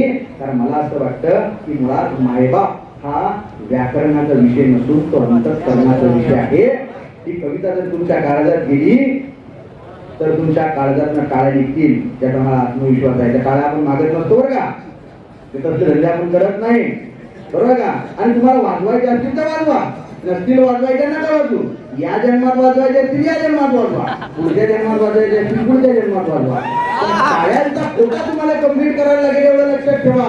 कुठं वाजवायचं तो तुमचा प्रश्न आहे. सुंदरा दिसते कुणाला रंभा उर्वशी वसुंधरा दिसते, कुणाला डोळे झाकतात सुंदरा दिसते, कुणाला रंभा उर्वशी वसुंधरा दिसते. नव नाटकी जगास न जाणो काय काय दिसते, मी डोळे झाकतात राबणारी माय दिसते. माझ्या मायेचं संसारिक ज्ञान बघत गेलो, माझ्या मायेचं संसारिक ज्ञान बघत गेलो, त्याला मनाचा अहंकार पुसत गेला. मला अहंकार व्हायचा, कधी कधी भाषण करतो, व्याख्यान करतो, कविता करतो. घरी गेले तर आमच्या आई म्हणाली बाबू मुंगी होऊन साखर काय हत्ती होऊन लाकडं फोडू नको. संसाराच्या ज्ञानात तेव्हा माझी आई मला पीएचडी होल्डर वाटत होती. माझ्या मायेचं संसारिक ज्ञान बघत गेलो, त्याला मनाचा अहंकार पुसत गेला आणि सतत चालणाऱ्या बापाच्या पायाच्या भेगाईत मध्ये यशाचा मार्ग दिसत गेला. अरे गटगटून हसताना मटकन डोळेवले करणारी माय, गटगटून हसताना मटकन डोळेवले करणारी माय. दुःखाचे डोंगर पेरताना सुखाचा झरा तिनच निर्माण करावा आणि आकुलत्यान स्लीपर चप्पल घालून जग जिंकण्याचा अभिमान मा बापाने बाळगावा. दुःखातून सुखाचे क्षण पाकळायले, दुःखातून सुखाचे क्षण पाकळायले आणि गवसलेल्या क्षणात अख्खं जीवन जगायले मले मा मायने शिकवलं. दुःखातून सुखाचे क्षण पाकळायले आणि गवसलेल्या क्षणात अख्खं जीवन जगायले मले मा मायने शिकवलं. आणि 40 रुपयाचं फाटकं बनेन घालून करोड रुपयाची इज्जत कशी कमवावी हे मले मा बापाने शिकवलं. 40 रुपयाचं फाटकं बनेन घालून करोड रुपयाची इज्जत कशी कमवावी हे मले मा बापाने शिकवलं. 5-50 हजार कधी मोजले नाही. त्या हाताने मा बापाच्या मला संकटातून सावरण्याची ताकद त्या हातात आहे. मला संकटातून सावरण्याची ताकद त्या हातात आहे. सारेगमप ते भूपाळी भैरवी कशासोबत खातात नाही माहिती आमच्या आईला, पण तिने गायलेल्या प्रत्येक रागात मला झोपवण्याची ताकद आहे. तिने गायलेल्या प्रत्येक रागात मला झोपवण्याची ताकद आहे. भगवद्गीतेचा मामाईचा कधी संबंध आला नाही, भगवद्गीतेचा मामाईचा कधी संबंध आला नाही. पण कर्मण्यवाधिकार असते, कर्म करा फळाची आशा करू नका. भगवद्गीतेचा मामाईचा कधी संबंध आला नाही पण कर्मण्यवाधिकार असते. हा श्लोक ती दररोज जगते. आणि कोण म्हणते माणूस नशिबाच्या मागे लागते, बाप उठल्यापासून नशीब बदलण्यासाठी जगते. हे पावलं नशीब दररोज त्याच्या मागे लागते. कोणी म्हणे मा बाप आमदार आहे, कोणी म्हणे मा बाप खासदार आहे, कोणी म्हणे मा बाप जहागीरदार आहे, कोणी म्हणे मा बाप आमदार आहे, कोणी म्हणे मा बाप खासदार आहे, कोणी म्हणे मा बाप जहागीरदार आहे. छाती फुटेपर्यंत हा पठ्ठ्या सांगत असतो मा बाप इमानदार आहे. आमचा बाप आम्हाला कधी पोचतो पण आम्हालाच माहित आहे तो त्यासाठी काय काय सोचतो. असतील लोकोपती करोडपती लोक या जगात, पण हसून दाखवा आनंदात जसा मा बाप दुःखात हसतो. हसून दाखवा आनंदात जसा मा बाप दुःखात हसतो. कितीतरी सुंदर चेहरे हजारो नजारे पाहिले असतील काळवंडलेल्या डोळ्याला मामाईच्या, पण घमंडाईमध्ये की आजही माझा चेहरा तिला जगात सगळ्यात सुंदर दिसतो. मातीचं घर मातीचं अंगण मातीची चूल अख्खं आयुष्य मामाईनं मातीतच घालवलं. मातीचं घर मातीचं अंगण मातीची चूल अख्खं आयुष्य मामाईनं मातीतच घालवलं. लोक म्हणत असतील बापाले की काय तो कमावलं, अरे कमावी कसा अख्खं आयुष्य मा बापानं माणूस बनण्यातच घालवलं. शेवटी नामजप करायले पूजा अर्चा करायले येळच नाही मामाईले. शेवटी नामजप करायले पूजा अर्चा करायले येळच नाही मामाईले. तरी तिच्याच मनात मला खरा ईश्वराप्रती भाव दिसतो आणि मंदिरात जाणं सोडलं रे मी कारण मुलानं काळवंडलेल्या मा बापाच्या पाठीवरच मला संध्याकाळी देव दिसतो. शेवटी याच माय बापाचं नामस्मरण करत मला मरण येऊ दे आणि दमशी देवाचा हा चमत्कार होऊ दे. शेवटी याच माय बापाचं नामस्मरण करत मला मरण येऊ दे आणि दमशी देवाचा हा चमत्कार होऊ दे. तो स्वर्ग तो मोक्ष तुझा तुलाच राहू दे. तो स्वर्ग तो मोक्ष तुझा तुलाच राहू दे. पुन्हा फक्त एकदा याच माय बापाच्या पोटी जन्म घेऊ दे. पुन्हा फक्त एकदा याच माय बापाच्या पोटी जन्म घेऊ दे. पुन्हा फक्त एकदा याच माय बापाच्या पोटी जन्म घेऊ दे. हे मायबाप आपल्याला कळले पाहिजे. आपल्या घरात असलेले 32 कॅरेट सोन्यापेक्षा शुद्ध प्रेम करणारे आपले आई वडील जोपर्यंत आपल्याला कळणार नाही तोपर्यंत आपल्याला समाज करू शकत नाही, देश करू शकत नाही. 2-3 गोष्टी मी तुम्हाला कायम सांगेन. पहिली गोष्ट म्हणजे या जगामध्ये कुठलाच धर्म वरून आलेला नाही आहे. सगळ्यात मोठा धर्म फक्त माणुसकी, मानवता. दुसरी गोष्ट म्हणजे आपले देव कोणा दगडात नाही, कुठल्या मूर्तीत नाही. आपले देव म्हणजे आपल्या घरात वावरणारे आपले आई वडील आहेत. बऱ्याच दिवसांना एक मित्र भेटला, मध्ये लक्षात घ्या, बऱ्याच दिवसांना एक मित्र भेटला कॉलेजचा. 6-7 वर्षाने भेटल्यामुळे काय झालं, आम्ही शेट्याने केला, एकामेकाला मिठी मारली आणि सहज मी त्याला विचारलं का रे आई कुठे आहे, आई कुठे असते. डोळ्यात पाणी आलं त्याच्या. मला म्हटला आई माझ्याकडे नसते रे, वृद्धाश्रमात असते ती. आता म्हणजे परवा भेटून आलो तिला. त्याने मला प्रतिप्रश्न केला, तुझी आई तुझ्याकडेच असते ना, तुझी आई तुझ्याकडेच असते ना. माझी डोळे भरून आले. म्हटलं नाही रे, निसर्गाने अजून मला एवढं मोकळं केलं नाही. माझी आई माझ्याकडे नसते, जन्म झाल्यापासून मीच माझ्या आईकडे असतो. लक्षात ठेवा, आईवडिलांवर प्रेम करा, आपल्या समाजावर प्रेम करा. तुम्हाला जग बदलायचं ना, पहिले स्वतःला बदला. देश विश्वाचा नकाशा देश, गाव देशाचा अंश, गावाचा मूळ पाया माणूस आहे. तो जर धार्मिक सात्विक झाला तर तो जग परिवर्तन केल्याशिवाय राहणार नाही. या जगातला सगळ्यात मोठा धर्म म्हणजे कुठला, प्रेम. आणि प्रेम कुठलं, कोणती पडपड मूळ भया, पंडित भया नकोय. भाई आकर प्रेम का पडेल तो पंडित होय. जे कबीराने सांगितलेलं आहे ते प्रेम कुठलं आहे, वेगळं आहे. आज तुम्ही जे करताय ते प्रेम कुठलं आहे, वेगळं आहे. तुम्ही जे करता ते प्रेम आहे का, एकाला हाय, दुसऱ्याला कोण आहे तो हो म्हणणारा, कोण आहे तो हो म्हणणारा. त्याचा मोबाईल काढा, मोबाईल चेक करा त्याचा. आता 4 चौघात हो म्हणतो का तू. एकाला हाय, दुसऱ्याला बाय, तिसऱ्या संघ पडून जाय. जगामध्ये आज ते समाजात चालवायचे खरं प्रेम आहे का, खरं सांगा मनापासून. प्रेम नाही. तुम्हाला काय पाहिजे, सिल्की हेअर, चेहरा फेअर, मेंटेन फिगर. पण मुली नाही देत पाहिजे, ती should be charming, sweet and cute. हे प्रेम आहे का.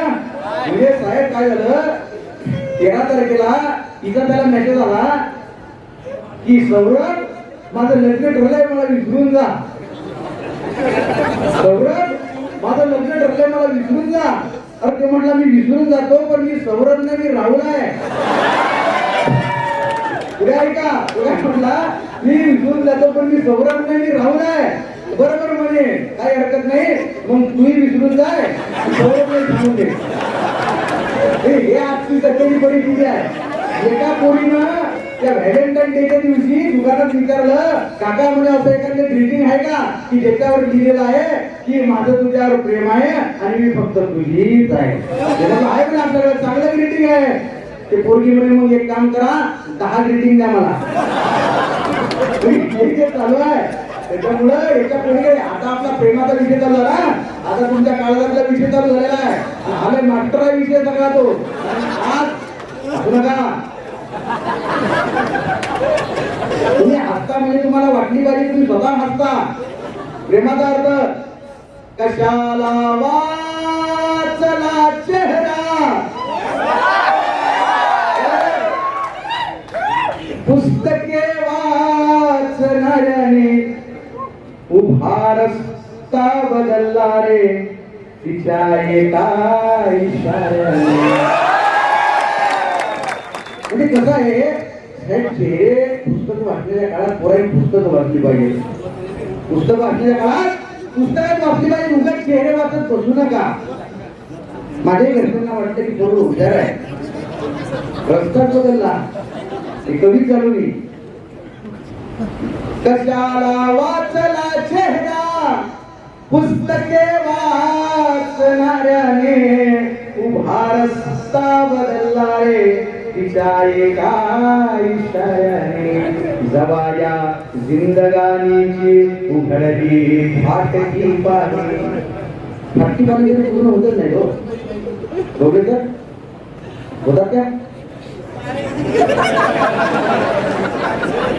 अहो सगळ्यांच्या आयुष्याचा विषय येतो डोंगरेकरांना काय बघता अहो व्यासपीठावर बसलेल्या सगळ्यांच्या काळजातला विषय येतो म्हणून हे कविता तुम्हाला सांगतो एका आजोबा म्हणजे सगळ्यांकडे व्हायला लागले तुम्ही युट्यूबला जर टाकून बघितलं तर सगळ्यात जास्त न्यूज आला लाखानं काय आहे कारण हा विषय सगळ्यांच्या काळजात आहे बरोबर आहे का कशाला वाचला चेहरा पुस्तके वाचणाऱ्याने उभा रस्ता बदलला रे तिच्या एका इशाऱ्याने जवा या जिंदगानीची उघडली फाटकी पाणी जवा या जिंदगानीची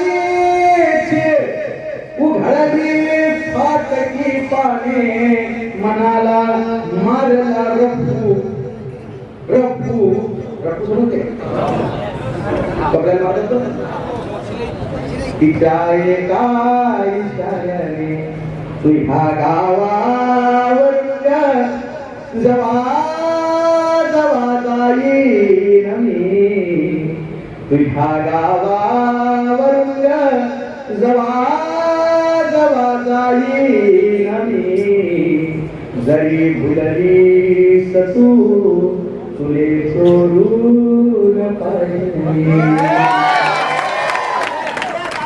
तुझ संसार थाटला हा असं घ्या येत नाही ना ते घ्यायला पाहिजे तुझ संसार थाटला उभा होईल सोन्याचा रे झाला का वेगवेगळं सगळं तुम्ही कोणाला दगा दिलेला नाही मॅच्युरिटी झालेला आहे सगळं नाहीतर म्हणजे सरांमध्ये दुःख आहे तुझ संसार थाटला उभा होईल सोन्याचा नको डोळ्यात पाहू ठरवताना ही पाण्याचा कशी आली सहिताना इमेजिन करा सगळं जातशीच जाताना जशी आलीस येताना जातशीच जाताना कशाला कोवळी मिठी कशाला पाठवताना हे सगळ्यांना कळलेलं नाही तुम्हाला हे कळण्यासाठी त्यांच्या त्यांच्या आयुष्यात अमृताचे क्षण आलेले आहे जशी आलीस येताना जातशीच जाताना कशाला कोवळी मिठी कशाला त्रास उठणार इतकं लेट असते का इतके लेट असते पुणे मुंबई सारखी कोणली झाली त्या कार्यक्रमात हसत नाहीत ते साहेब कार्यक्रम झाला की एकटे हसतात तिकडे अंगावर बोलवली तरी विचारलं काय झालं विनोद फार छान होता दुपार कशी आलीस येताना जातशीच जाताना कशाला कोवळी मिठी कशाला त्रास उठताना कुणी जर तार छेडले हृदयाचे तार छेडले कुणी जर तार छेडले तुझे गाणेच गाईन मी जरी भुललीस तू तुले सोडून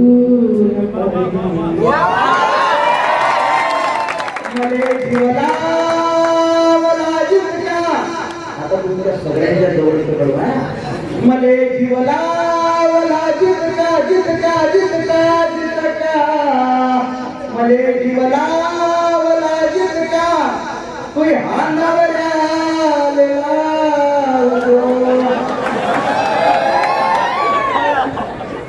आता एक गोष्ट नाही किती साधी बघणार बघा तुम्ही अख्ख्या ब्रह्मांडात तुम्हाला माझ्या इथे निरागस करून भेटणार नाही. मले जीव लावला जितका कोई हांडवड्याले लावजो घरी दुसऱ्याच्या जाताना मले काढून ठेवजो. आता चेहरा तुझा परका मिठी दुसऱ्याच छातीला. आता चेहरा तुझा परका मिठी दुसऱ्याच छातीला. मला जे काय सांगायचे माझा सांगेन रातीला. सांगना सांगना चमत्कार घडे का. सांगना सांगना सांगना चमत्कार घडे का. माझ्या नावाचा ठोका तुझ्या काळजात पडेल. विश्व शब्दांचे तुला कविते सवाही जरी भुललीस तू पुढे सोडून पाहिजे. गरज पडणार काठीची. शेवट बाकी आहे. शेवट लहानपासून म्हाताऱ्यापर्यंत मी का कविता म्हणतो त्याचं उदाहरण एक्झाम्पल इथं आहे. बरोबर आहे का. जे सांगितलं कोणी कबीराने. पोथी पडपड मूड भया पंडित भयानक होय ढाई आकर प्रेम का पडे. तो पंडित होय ते प्रेम कुठला आहे. हे प्रेम आहे. ते फक्त हाडामासावर प्रेम होणार आहे का. नाही. मोठमोठी उदाहरणं देण्याचं प्रेम आहे का. नाही. मैं तेरे लिए चांद तारे तोड़ लाऊंगा. अबे घरची घागर उचलत नाही तुला. कसं प्रेम आहे हे. त्या शहाजहाननं मुमताजसाठी ताजमहाल बहाल केला. त्याचं प्रेम खरं होतं का मला माहित नाही. आपण जे प्रेम करतो मगाशी मी तुम्हाला सांगितलं सिल्की हेअर चेहरा फेअर किंवा चार्मिंग स्वीट अँड क्यूट हे हाडामासावर प्रेम नाही. 36 सेंटीमीटर हाडामासाच्या सांगाड्याच्या आतमध्ये मिनिटाला 72 वेळा धडकणारे काळीज असतं. त्या काळजात स्वतःचं अस्तित्व निर्माण करणं म्हणजे प्रेम. हे प्रेम तुमच्यामध्ये असलं गरजेचं आहे. त्या शहाजहाननं मुमताजसाठी ताजमहाल बहाल केला. त्याचं प्रेम खरं होतं का मला माहित नाही. ते हीर रांझ्याचं प्रेम बघायला तुम्ही नव्हते मी नव्हतो माझे आजोबा नव्हते तुमचे आजोबा नव्हते. त्या लैला मजनूचं प्रेम खरं होतं का मला माहित नाही. मी बघितलेलं खरं प्रेम साहेब ज्यावेळेस 72 वर्षाचा म्हातारा आणि 65 वर्षाची म्हातारी गावापासून 2 किलोमीटर लांब असलेल्या फाट्यावर बसची वाट बघत बसलेले असतात. उन्हाळ्याचे दिवस जीवाची लाहीलाही करणारं ते ऊन ही सगळी परिस्थिती त्या म्हाताऱ्याच्या लक्षात येते. म्हातारा उठतो काठी टेकवत त्या म्हातारीच्या शेजारी जाऊन सूर्याच्या दिशेने उभा राहतो. त्या म्हाताऱ्याची सावली म्हातारीच्या अंगावर पडते. म्हाताऱ्याची सावली म्हातारीच्या अंगावर पडते. पण या गोष्टीकडे त्या म्हातारीचं लक्ष नसतं. पण त्या म्हातारीच्या नकळत तिच्या अंगावर सावली धरण्यासाठी ऊन खांद्यावर घेणारा तो म्हातारा मला शहाजहान पेक्षा श्रेष्ठ वाटतो. खऱ्या प्रेमाची काही व्याख्या सांगून जातो. ते शाश्वत प्रेम तुमच्या काळजात निर्माण होणं गरजेचं आहे. कारण गरज पडणार काठीची लागता चाहुल साथीची. गरज पडणार काठीची लागता चाहुल साथीची. उजळणी करेल आयुष्या तुझ्याही वाट घातीची. बिचाऱ्या वेदनेलाही सदा बेधुंद भासलो मी. बिचाऱ्या वेदनेलाही सदा बेधुंद भासलो मी. शपथ होती नरडण्याची उभा जन्म हासलो मी. येईल अश्रूंचे तिथे पिक येईल अश्रूंचे. तिथे पिक येईल अश्रूंचे तिथे तुझला फेरी नमी. जरी भुललीस तू तुले सोडून पाहिजे मी. तुझ्या गावावर जवा जवा जाईन मी. जरी भुललीस तू तुले सोडून पाहिजे मी. तुले सोडून पाहिजे.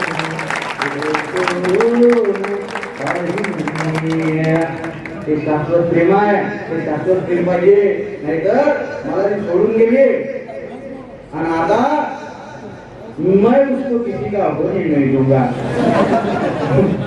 और कोई मार खाती मुझे गेला तरी मैं उसको किसी का होने, हे प्रेम आहे का ते? नाही, कुणाची तरी मुलगी असते ती, त्यामुळं त्या मुलीला आपण आदर दिला पाहिजे. दिला पाहिजे का दिला पाहिजे? बरोबर आहे का? तुम्ही समाजाच्या फक्त गप्पा करून चालते का? एवढ्या मोठ्या संख्येने मुली इथं बसलेल्या आहेत. मला पहिल्यांदा फार आनंद होतोय की जेवढे मुलं आहेत त्याच्यापेक्षा जास्त मुली इथं आहेत. मुलींनी आपल्याला काय बोललं की याचा अर्थ त्यांना लक्षात आलेला की आमच्यावर काहीतरी चालू आहे.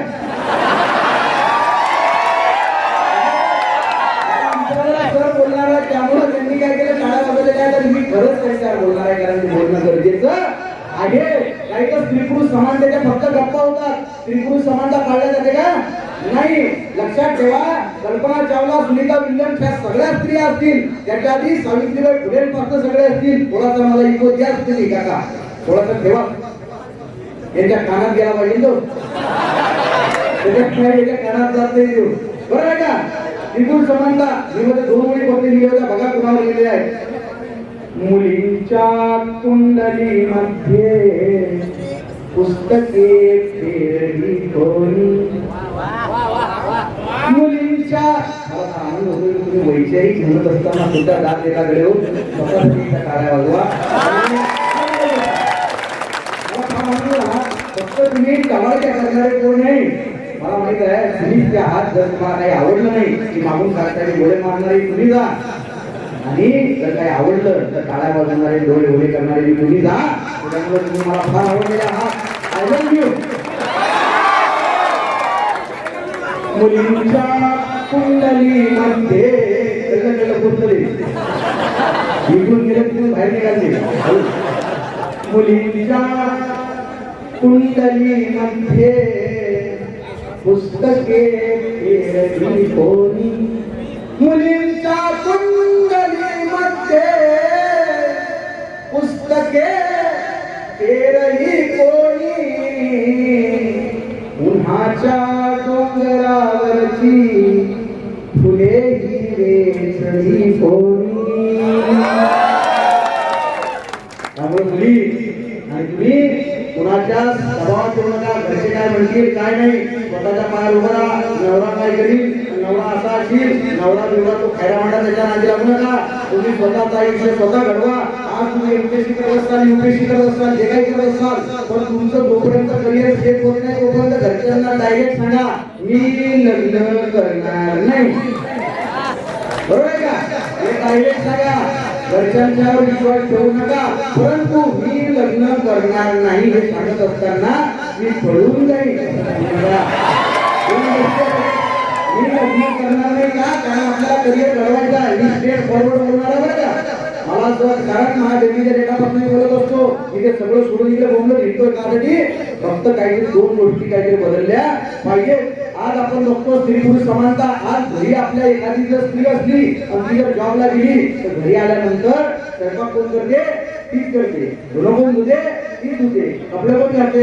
भाजी कोण घालते? तीच घालते. बरोबर आहे का? माणसं काही करतात का? हा बदल आहे. फक्त माणसांना एवढं समजतं की माणसं त्यांच्याकडे बोलू शकत नाही, अत्यंत घाबरतात. बरं, या जगात कोणताच पुरुष असा नाही की जो बायकोला घाबरत नाही. बरोबर आहे का? मग बोगेकरांचा गेलो आम्ही चहा घ्यायला, आपण चहा घेऊ. चहा घ्यायला गेलो आम्ही बघतो सोफा सेटवर निघून वहिनीने टीचर म्हणून आवाज दिला,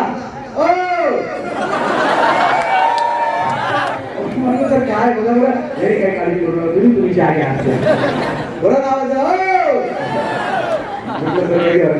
बघा तुम्ही जी बाहेर मी बाहेर तुम्ही चहा घ्या. परत तिसऱ्यांदा मग शेवटी घाबरायला तर गेले किचन मध्ये त्या बोला दिसेल अरे भांडेरावणी बसलेले आहेत, काय एवढं अर्जंट काम आहे सांग बरं. नाही नाही काम घेऊन काही नाही म्हणत, मी फक्त बघत होते माझ्या बोटात किती दाखवत आहे. तुला काय आहे ती गोष्ट कल्पनेची आहे. उघड कोपरे बघू नका. म्हणजे घाबरत फक्त काय आहे की तुमचे उद्या लग्न होणार आहे, विश्वास आपला असला पाहिजे. स्टेजवर बसलेल्या सगळ्या मंडळींना सुद्धा माझं सांगणं आहे आणि इथे बसलेल्या सगळ्या मॅडम आहेत, इकडे मागे सुद्धा फार मोठा मॅडम वर्ग बसलेला आहे. सगळ्यांना माझं सांगणं आहे की आपल्या आपल्या नवऱ्यावर आपापला विश्वास पाहिजे. विश्वास नसला, कारण आता माणसं शेवटी माणसं आहे, पण विश्वास आपला असला पाहिजे नात्यामध्ये. नाही एक बाई माहेरला गेली आणि तिने नवऱ्याला सांगून ठेवलं, बाबा मी कधी फोन करीन म्हणे, तुम्ही मला घरी दिसले पाहिजे. मी घरीच असतो ना. बाई गेली माहेरला आणि पहिल्याच तुम्ही 6 वाजता साहेब तिने फोन केला, हॅलो हॅलो कुठे हा घरी ना, हा दाखवा पण मिक्सर लावून, मिक्सर लावायला काय जमलं आहे का, दाखवा मिक्सर लावून गेला बा माणूस, लावली टोपी, बटन दाबलं, तेव्हा म्हणजे माहीत पडलं मग हाय तुम्ही घरी. दुसऱ्या दिवशी परत त्याच वेळेला फोन आला, हॅलो म्हटलं काय कुठे हा घरी जा, दाखवा मिक्सर लावून गेला बा. दुसऱ्यांदा मिक्सर लावलं, तिसऱ्या दिवशी त्याच मला फोन आला, हॅलो काय कुठे या, मी तुम्हाला कालच सांगितलं म्हणतो, आजही सांगतो मी घरी असतो, कुठे जात नाही. तुझ्यासारखा आतंकवादी माझ्या विषयाला निघून जाऊ शकत नाही. नाही विश्वास नाही. मी विसरलो.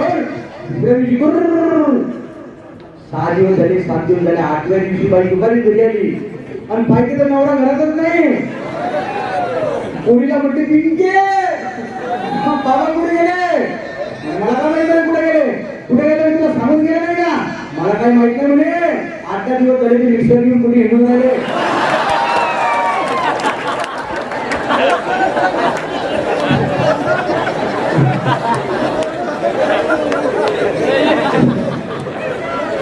काय आहे, एकमेकाला आणला पाहिजे विश्वास.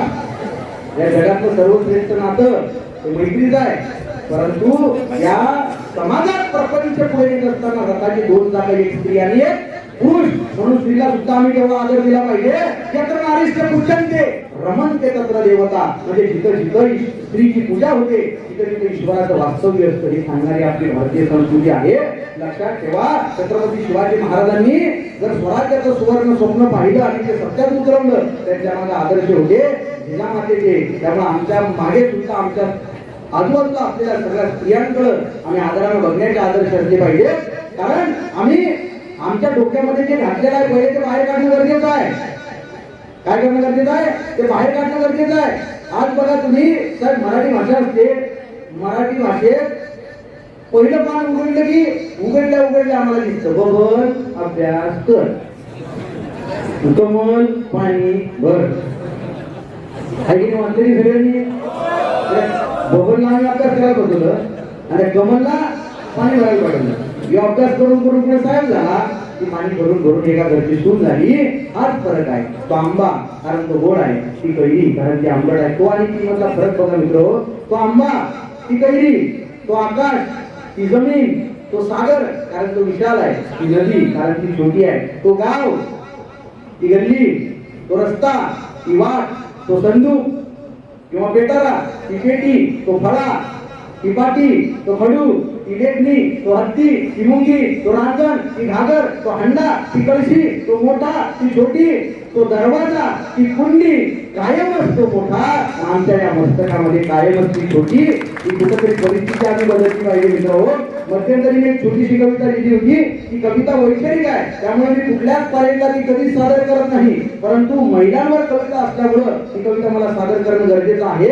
का गरजेचं आहे, फक्त त्यातल्या 4 ओळी सादर करीन. जर मला वाटलं का तुमच्यापर्यंत पोहोचतात तर मी समजून जाईल की माझी कविता पोहोचते. बाई नावाची एक कविता आहे की नवीन नाती जोडताना कोणी लक्षात ठेव. आज आपण म्हणतो ना, तुम्ही सगळे काय वाचत असाल, मला त्या स्त्रीमध्ये पुरुष दिसतो, मी तुझ्यामध्ये पुरुष शोधतो, मी तुझ्यामध्ये माणूस शोधतो. काही गरज आहे का पुरुष शोधायची? याचा अर्थ तुम्ही परत पुरुषाला श्रेष्ठ करताय. पुरुष श्रेष्ठ आहे का स्त्री श्रेष्ठ आहे? माझ्या आईला मी विचारलं स्त्री पुरुषामध्ये कोण श्रेष्ठ आहे? माझ्या आई म्हटली पुरुष पुरुषाच्या ठिकाणी श्रेष्ठ आहे, स्त्री स्त्रीच्या ठिकाणी श्रेष्ठ आहे. माझ्या आईनं 4 वाक्यात एक व्याख्या केली स्त्रीची. आई म्हणते माई माय म्हणते, माय म्हणते माई आई म्हणते, मनगटी जगकारी माणूस असा, वातीला पेलणारा विवाद असा. व्याख्या बघा, मनगटावर जे धरण्याचा ताकद असणारा माणूस, बाकीला आधार देणारा माणूस, मनगटी जगतारी माणूस असा, वाटीला पेलणारा दिवा कसा. मनगटी जगतारी माणूस असा, वाटीला पेलणारा दिवा कसा.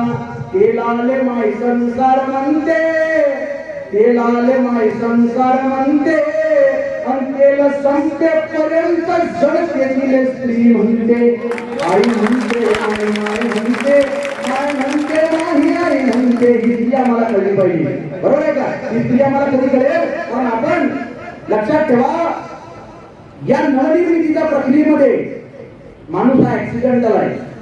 पुढच्या 100-1000 वर्षानंतर सुद्धा एखाद्या बाळाला जर जन्म द्यायचा असला तर काहीतरी प्रिझर्व करून बाळाला जन्म दिला जाऊ शकतो. परंतु बाळाला जन्म देण्यासाठी कुठलाही काळ असू द्या, त्याची आई तिथं जिवंत असणं गरजेचं आहे. आणि निसर्गानं स्त्रीला दिलेला, म्हणजे स्त्री पुरुष जरी समान मानत असतो तरी मला काही ठिकाणी स्त्री ही पुरुषापेक्षा एकतर श्रेष्ठ वाटते. का वाटते? तिला गर्भ आहे, तिला गर्भ यातना आहे. सामान्य माणूस फक्त 47 डिलिव्हरी इतक्या वेदना सहन करू शकतो साहेब. ज्यावेळेस एखादी स्त्री एखाद्या बाळाला जन्म देते त्यावेळेस तिला 57 डिलिव्हरी इतक्या वेदना होत असतात. म्हणजे सामान्य माणसाच्या सहनशक्तीच्या पलीकडे वेदना सहन करून एखाद्या बाळाला ज्यावेळेस जन्म देते ती स्त्री असते. तुम्ही चितेवर बघत असता सगळी गोष्ट, चितेवर सगळ्या गोष्टी घडतात, एकच गोष्ट घडत नाही, ती म्हणजे माणसाची हाडं, माणसाच्या अस्थी. आणि सायन्स सांगतं बाळ ज्यावेळेस गर्भात असतं त्यावेळेस आपल्या हाडांची निर्मिती ही आईच्या दुधापासून होत असते. म्हणजे ती चिता सुद्धा म्हणत असेल या जगातली छोटी मोठी प्रत्येक गोष्ट जाळण्याची ताकद माझ्यामध्ये आहे, पण आईचं दूध जाळण्याची ताकद आजपर्यंत माझ्यामध्ये आलेली नाही. एवढंच नाही, आपण म्हणतो आईनं माझ्यासाठी काय केलं, बापानं माझ्यासाठी काय केलं, तुम्ही माझ्यासाठी काय केलं. स्त्रीचं कर्तृत्व काय, आईचं कर्तृत्व काय तुम्हाला सांगतो. बाळ ज्यावेळेस गर्भात असताना 7 महिन्याचं होतं साहेब, किती 7 महिन्याचं होतं. आपलं हृदय ना, आपल्या हृदयावर हात ठेवा, आपलं हृदय धडधड चालू आहे. रात्री चालू होतं, दिवसा चालू होतं, दिवसभर चालू होतं, मरेपर्यंत चालू असतं. ते हृदय कुठं चालू होतं कधी तुमच्या डोक्यात विचार आला का ते चालू कसं झालं? इथं काही सायन्स विद्यार्थी आहेत का नाही माहित नाही मला, मी सायन्सचा विद्यार्थी आहे. आईच्या गर्भामध्ये ज्यावेळेस बाळ होतं 7 महिन्याचं होतं, त्याचं हृदय परिपूर्ण डेव्हलप होतं, तोपर्यंत त्या आईच्या हृदयावर चालत असतं. आता ते हृदय चालू करण्याची गरज असते. ते हृदय चालू करण्यासाठी आईच्या हृदयाच्या सायनो नोड कडनं त्या बाळाच्या हृदयाच्या सायनो नोडला एक पल्स म्हणजे एक ठोका दिला जातो. त्यावेळेस ते हृदय चालू होतं, परत कधी बंद पडत नाही. ज्या दिवशी ते हृदय बंद पडलं त्या दिवशी माणूस जिवंत राहत नाही. म्हणजे जरी आमचा जन्म त्या निसर्गाने आईच्या गर्भात दिला असला तरी सुद्धा आम्हाला जगण्यासाठी लागणारा पहिला ठोका आईच्या गर्भात उधार घ्यावा लागतो. झालं घरदार खोपा राहिला पडून, काळजातली चिमणी बघा चालली उडून. लेकी बाईचं जगन बाहुलीचा खेळ सारा, लेकी बाईचं जगन बाहुलीचा खेळ सारा. एक जळणारी वात उजाळते 2 घरा, एक जळणारी वात उजाळते 2 घरा. 9 माहाचा पिंजरा कायम जवालोटात, 9 माहाचा पिंजरा कायम जवालोटात. जिता जागता जीव वाढविला पोटात, कुस होता तरी कमी देव जन्म तोरताना. कुस होता तरी कमी देव जन्म तोरताना. कोण्या देवाची करणी कसा फुट तोर पान्हा, कोण्या देवाची करणी. आणि या 2 मुलीवर एका आजीनं मला म्हटली तुझा अर्धकरात देऊ नये बाळा, कारण काही मुली तिला जन्मच पाहिजे. ह्या मुली आणल्या कुठून? त्या पुढच्या मुली झाला भोगला नरक, बाई बाळंतीन झाली. झाला भोगला नरक, बाई बाळंतीन झाली. बाळ पाजल छातीले तिच्या स्वर्ग पाया खाली. वाढले नावाचा वारस लेख डोक्यावरती साज ओरवंशाचा रंगला लेख घराण्याची लाज जिथे कोवळ्या कळ्यांचा आज लिलाव चालतो संस्कृतीच्या मंदिराचा बघा कळस हलतो रंगले उठ लाल लाल बघा कापविणार आत्म्या विनदेहांचा कसा भरला बाजार तानाजी गडा चढला बाजी खिंडीत लढला इतिहास ह्यो मर्दांचा सैताना शिर भिडला पण झाशीच्या राणीचा कसा विसर पडला पण सावित्री माईचा कसा विसर पडला थोडीचा माते पोटी राजा शिवाजी घडला थोडीचा माते पोटी राजा शिवाजी घडला राजा शिवाजी घडला ही स्त्री असते. आता आपला कार्यक्रम समारोपाकडे गेला आपल्याला खूप वेळ लागलेला आहे. मी दिवसभर बोलू शकतो बरं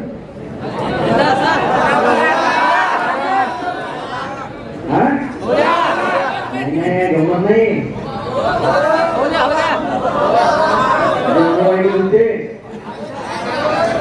म्हणजे मी महिलांची एवढी स्तुती केली स्त्रियांची पण तुमच्या खांद्यावर सुद्धा काही जबाबदाऱ्या आहेत बरं का.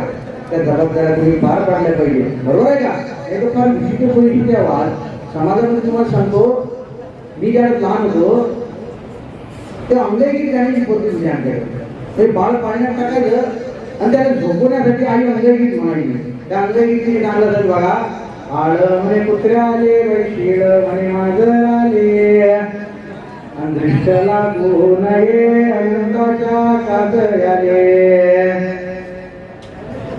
जाऊ काशीबाबाई मावाले अनंता याला सुखी ठेव रे भगवंता. किती बरोबर वाटत होतं. बाळ सकाळी झोपले की संध्याकाळपर्यंत उठत नव्हतं पण आजच्या बाया ते अंगठी घेत नाही. पिक्चरचं झाडं जेवढं झालं ते बाळ पाळण्यात टाकतात आणि इष्ट इष्ट करणे आहे करले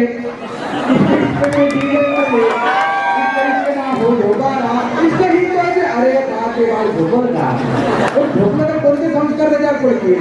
अशा संस्कारातून बरं काही काय बायांना अंगठी घेत नाही ते पिक्चरची गाणी घेत नाही मग तिथंच काहीतरी कॉम्बिनेशन ते मनानं तयार करतात.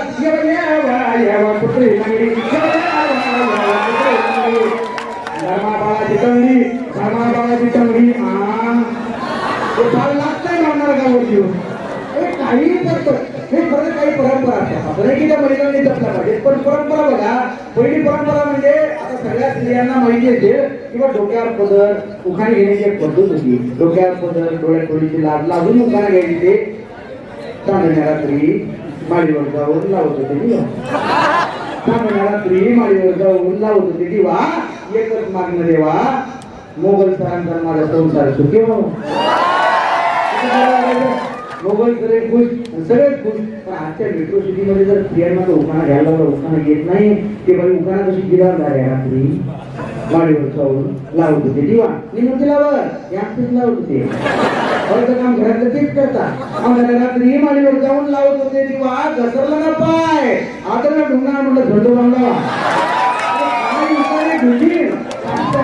एका बाईने पुण्यात उखाणा घेतला दुधाचा रंग पांढरा दह्याचा रंग पांढरा पांढरा रंग टाकायचा.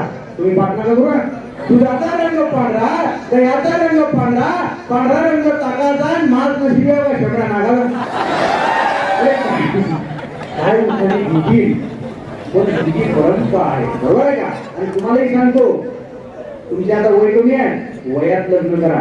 काय करता वयात लग्न करा. शेवट सांगतो आता तांबे म्हणून मला 2-3 गोष्टी तुम्हाला सांगणं गरजेचे आहे. नाही तर आमचा मित्र आहे रामराव इतका खतरनाक मुली मध्ये राहिला त्याला वर्गात विचारलं ना सरांनी की सांगा म्हणे औरंगाबाद कशासाठी फेमस आहे तर रामगिरी उभा राहायचा म्हणायचा माझ्या मावशीला येते काय उत्तर देतील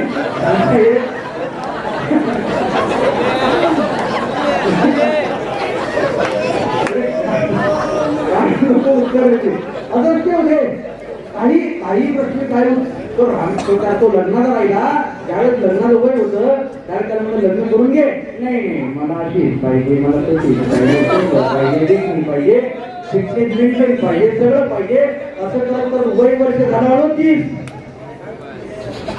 डोक्यावर चप्पल म्हणून गेलं मग मला म्हटलं आता आपण पोळी बघायला जाऊ गेलो एका ठिकाणी आपल्याला काय फुकटचे पोहे फुकटचा चहा आपण चहा घ्यायसाठी पोळी बघायला जाऊ शकतो तुम्हाला काही कुठं न्यायचं असेल तर सांगा एका ठिकाणी गेलो आता पोरीच्या बापालाही पसंत केलं त्या पोरगीलाच पसंत आलं तर आम्ही पोहे खाल्ले चहा घेतला पण त्याची त्या पोरीची आई आली चहा पानपुडा घेऊन तो सोप सुपारीला आणि आईनं तसं बघितलं त्याला त्या करून पडली त्याला खिचडीमध्ये नेलं पाणीगिरी शिपडलं त्यांच्या डोळ्यावर काय झालं काय झालं अहो माय जो तो माझ्या टाइमाले मलाही पाहायला आलता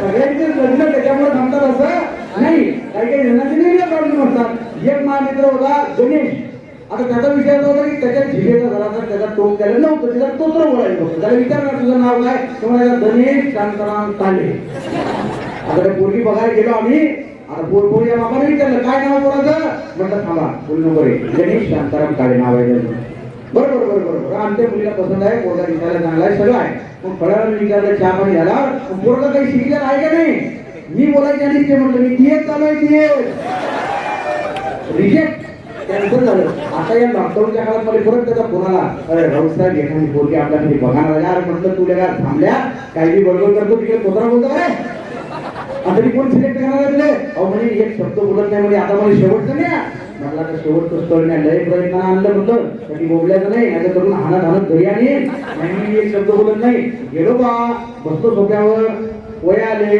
फुकटचे खाल्ले फुकटचे असतात ते बरोबर आहे का एक तर पोरगी पसंत करायचं असेल तर जा फुकटचे पोहे खायला जात नाही तुम्हाला सांगतो मी पोहे खाल्ले त्याला खाल्ले मी खाल्ले पोरीचा बाप म्हटलं काय नाव आहे पोराचं म्हटलं एक मिनिट गणेश शांताराम काळे नाव आहे त्याचं बरोबर पोरगा काही शिकलेला नाही दिसत म्हणजे एक शब्द बोलू नको डीएड झालंय पोराचं वा आम्हाला पोरगा पसंत आहे दिसायला चांगला आहे सगळं आहे पण मुलगी आली आणि मुलीने आणला चहा मलाही दिला त्यालाही दिला फुकटचा आता चहा होता गरम त्यानं कसं तो चहाचा एक घोड घेतला त्याला लागला चटका शेवटला आला काय झालं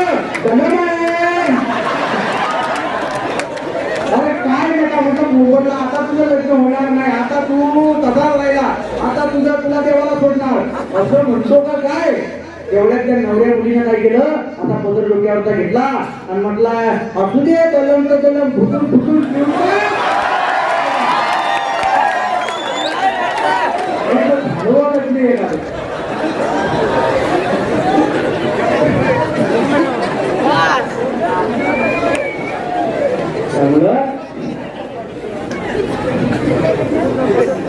कुणीतरी भोया उंचावून आपल्यासाठी हसलं पाहिजे आपण सुद्धा कुणाच्या तरी काळजात जाऊन बसलं पाहिजे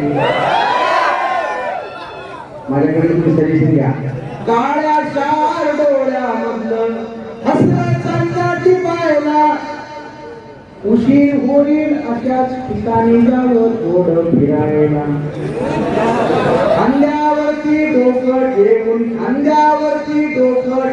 तारे मोजत बसलं पाहिजे घोड्या उंचावून आपल्यासाठी हसलं पाहिजे सुद्धा कुणाच्या तरी काळजात जाऊन बसलं पाहिजे पावसाचं काय धोकेबाज प्रेम नाही तर पडणार नाही पावसाचं काय धोकेबाज प्रेम नाही तर पडणार नाही जसं ठरवलं तसं सगळं घडेल नाही तर घडणार नाही कुशीत पाखरू विसावताना कुशीत पाखरू विसावताना कुशीत पाखरू विसावताना भोवती कोणी नसलं पाहिजे कोणीतरी गोळ्या उंचावून आपल्यासाठी हसलं पाहिजे आपण सुद्धा कुणाच्या तरी काळजात जाऊन बसलं पाहिजे पोटा पाण्यापुरता पैसा असला तर काय भागत नाही पैसाच पाहिजे कोणाकडं आणि गोरगं म्हणजे गोरी सुंदरच पाहिजे अगं ते कुठं पोटा पाण्यापुरता पैसा असला तर काय भागत नाही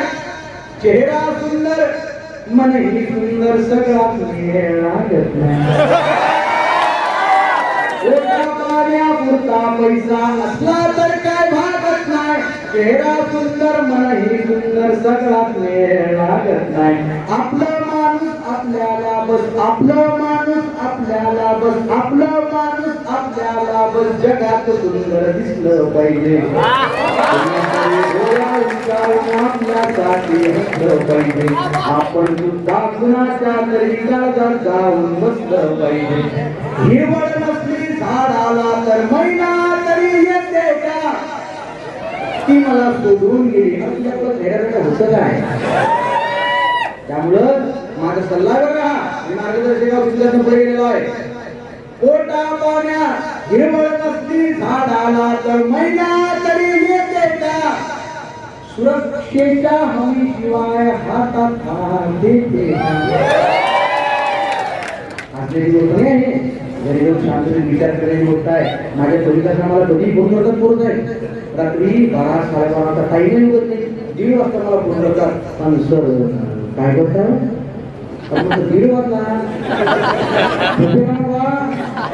नाही प्रेमाच्या कवितेत एखाद्या बरोबर घ्या तुम्हाला किती वाजता काही नाही हिरवळ नसली झाडाला तर महिना तरी येते का सुरक्षेच्या हमीशिवाय हातात हात देते का महिनेलाही झाड कसं महिनेलाही झाड कसं महिनेलाही झाड कसं हिरवगार दिसलं पाहिजे कोणीतरी गोळ्या उंचावून आपल्यासाठी हसलं पाहिजे आपण सुद्धा कुणाच्या तरी काळजात जाऊन बसलं पाहिजे फुकून फुकून पाऊल टाकत सगळा रस्ता दिसतो का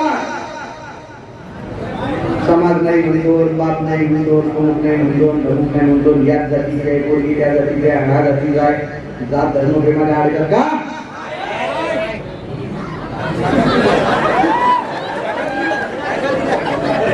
जातीच्या उंबऱ्यात जातीच्या उंबऱ्यात दैव थांबलं उंचवाच्या दावणीला प्रेम बांधलं उंचवाच्या दावणीला प्रेम बांधलं जन्मभर आरशाशी जन्मभर आरशाशी कुंकू भांडलं कुणी माझ्या दावणीला प्रेम बांधलं कुणी माझ्या दावणीला तुमच्या दावणीला या कविता पूर्ण झालेली नाही पण मध्ये आधी अभि झालेले पूर्ण कुठे अजून अजून मी तीनच लावायची आहे का तीन तर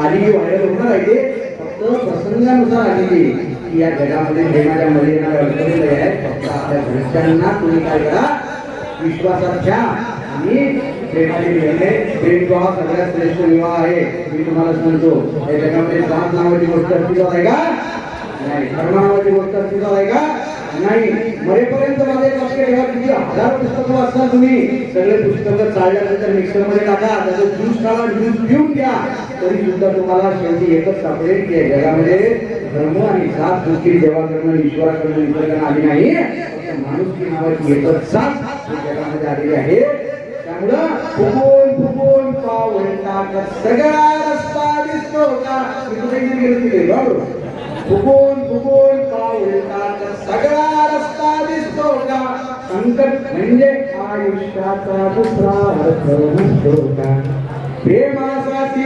वणव्यामध्ये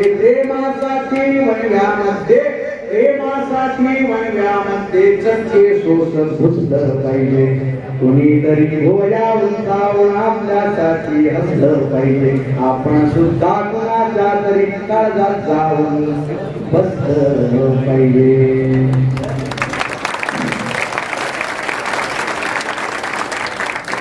आता ज्या कवितेची तुम्ही वाट बघताय दुःखाडवायला उंबऱ्यासारखा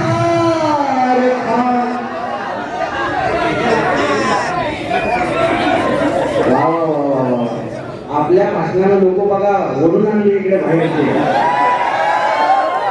त्या ओढून आणलेल्यांसाठी एकदा काळावरचा आमदार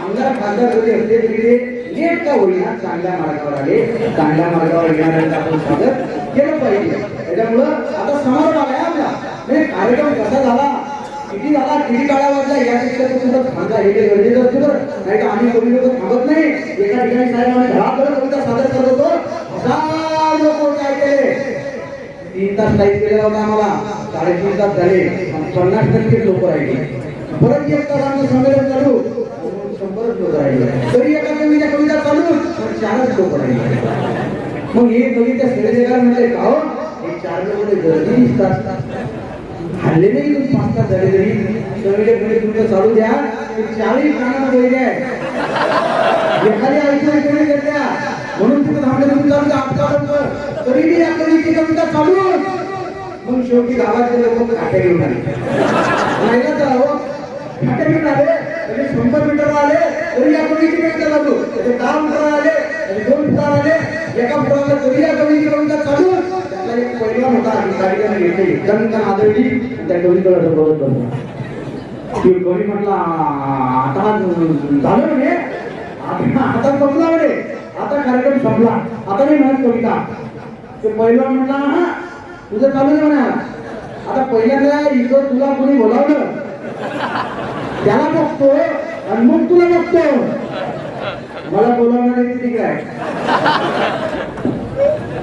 मित्र गरीब असतो मित्र श्रीमंत असतो मित्र हुशार असतो मित्र मंद असतो पण तो जोपर्यंत सोबत आहे दुःखासाठी काळजाचा दरवाजा बंद असतो गौतम बुद्धांनी सांगितलं या जगामध्ये सर्वश्रेष्ठ नातं आहे मैत्रीचं मित्र श्रमला असतो बरोबर आहे का पण तरी पण तुम्हाला आत्महत्या करू देत नाही या कोरोनाच्या काळात साहेब एकमेकाला हात लावायला लोक घाबरत होते पण मित्रांच्या आई वडिलांना खांद्यावर टाकून हॉस्पिटलाइज करणारे सगळे मित्र होते हे मित्र असतात मित्र तुम्हाला आत्महत्या करू देणार नाही त्यामुळे आयुष्यात आपल्याला एखादा तरी मित्र असला पाहिजे आणि तो आपण जपला पाहिजे बरोबर आहे का तो का जपला पाहिजे कारण तो आयुष्यभर सोबत असतो लहान मुलगा असो तो ज्येष्ठ असू द्या म्हातारा असू द्या कुणी असू द्या सगळ्यांसाठी महत्वाचे असते ते म्हणजे मैत्री आणि मित्र असतात मैत्रिणी ह्या मैत्रिणी नसतात का मला एका मुलीने फोन केला सर तुम्ही मला मित्रावर कविता केली आणि मैत्रिणी येत नाहीत का तर तुम्हाला सांगतो मैत्रिणी सुद्धा येतात फक्त काय असतं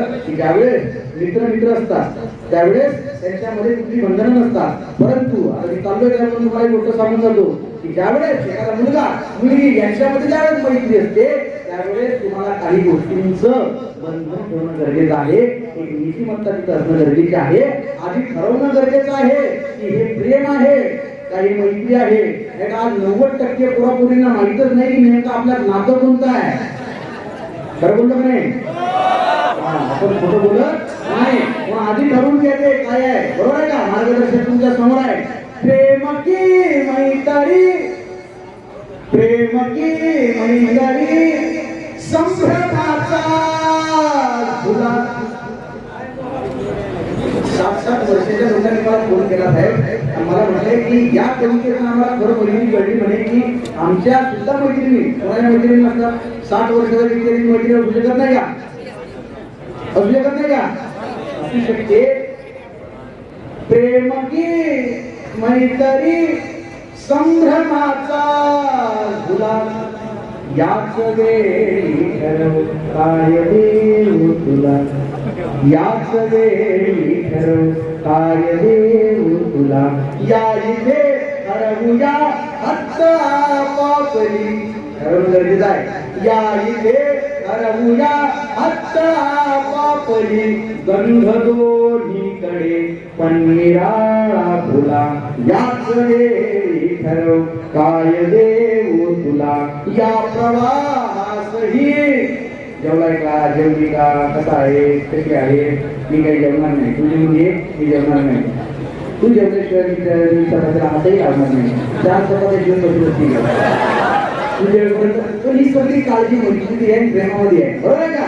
या प्रवाहासही एक देऊ दिशा. मग करू आपला प्रेम सागर तुला. याच वेळी ठरव काय देऊ तुला. कारण प्रेम तुमच्या आयुष्यात असतं ना, जे कबीरानं सांगितलं ते तर नाहीच आहे, पण जे सध्या तुम्ही करताय ना त्या प्रेमापेक्षा मैत्री कधी श्रेष्ठ आहे. कारण तुम्ही तुमच्या मित्राला मिठी मारून सांगू शकता की I am missing my boyfriend or girlfriend. प्रेमिकेला किंवा प्रेमीला मिस करतोय सांगू शकता, पण तुम्ही तुमच्या प्रेमिकेला मिठी मारून सांगू शकत नाही की मी माझ्या बेस्ट फ्रेंडला मिस करतोय किंवा मिस करते. बरोबर आहे का.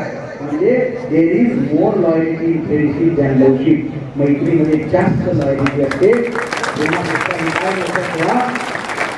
दुःखाडवायला उंबऱ्यासारखा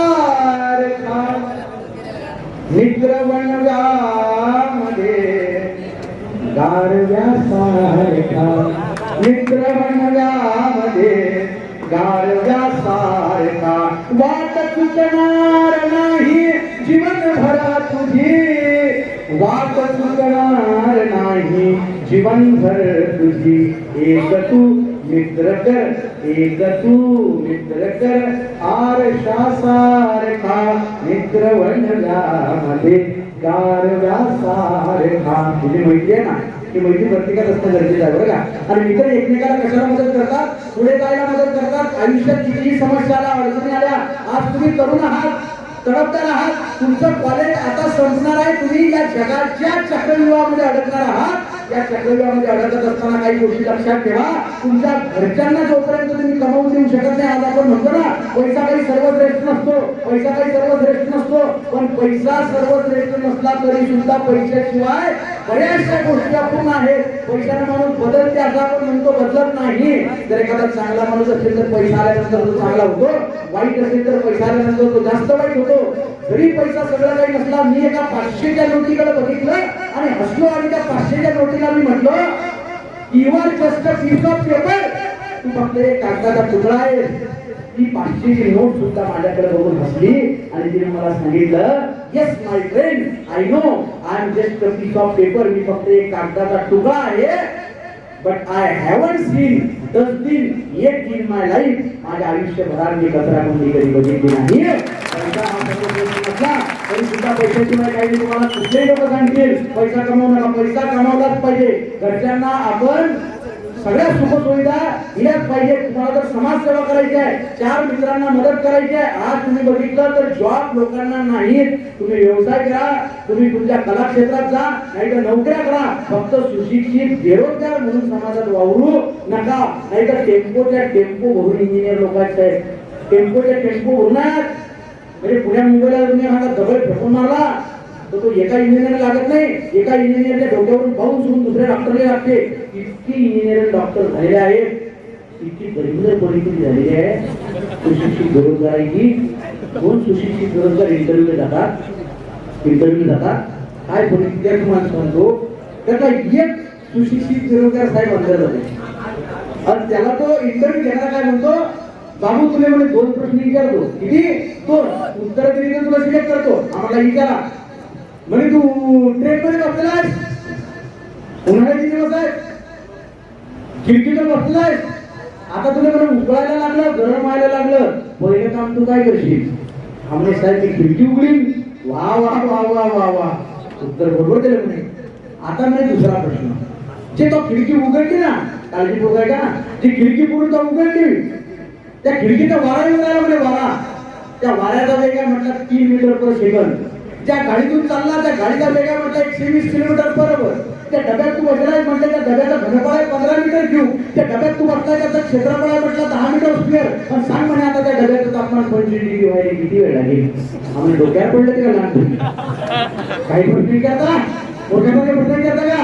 मला नाही येत म्हटला येतात त्याला बाहेर काढून दिले. दुसरा सुशिक्षित गोलंदाज म्हटला झाला का रे इंटरव्ह्यू? दुसरा मुलग्यात झाला का रे इंटरव्ह्यू? काही प्रश्न विचारतात मूर्खासारखे. मला पहिला प्रश्न सोपा विचारला, तू गाडीमध्ये बसलेला तुम्ही ट्रेनमध्ये बसलेला उन्हाळ्याचे दिवस आहे, आता तुम्हाला उन्हाळ्याला लागले खिडकीवर बसलेला पहिलं काम काय करशील? मी साधे वेळे मला सांगितलं म्हणे खिडकी उघडी. जसं त्याने ऐकलं म्हणे खिडकी उघडी त्याचं सांगलं म्हणे वाऱ्याचा वेग गाडीचा वेग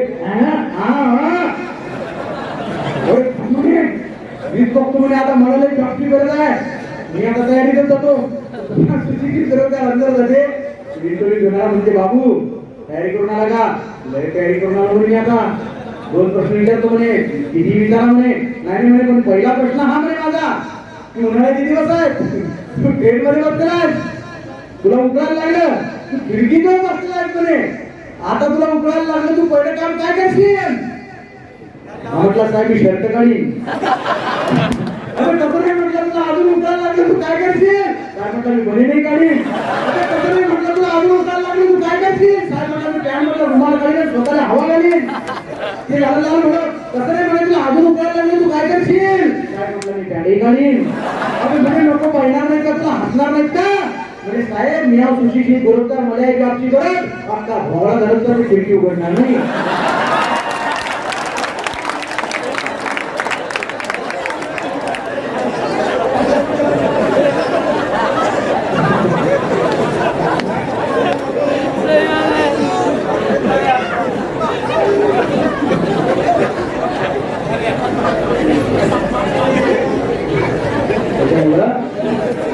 पैसा कमवा बरोबर का?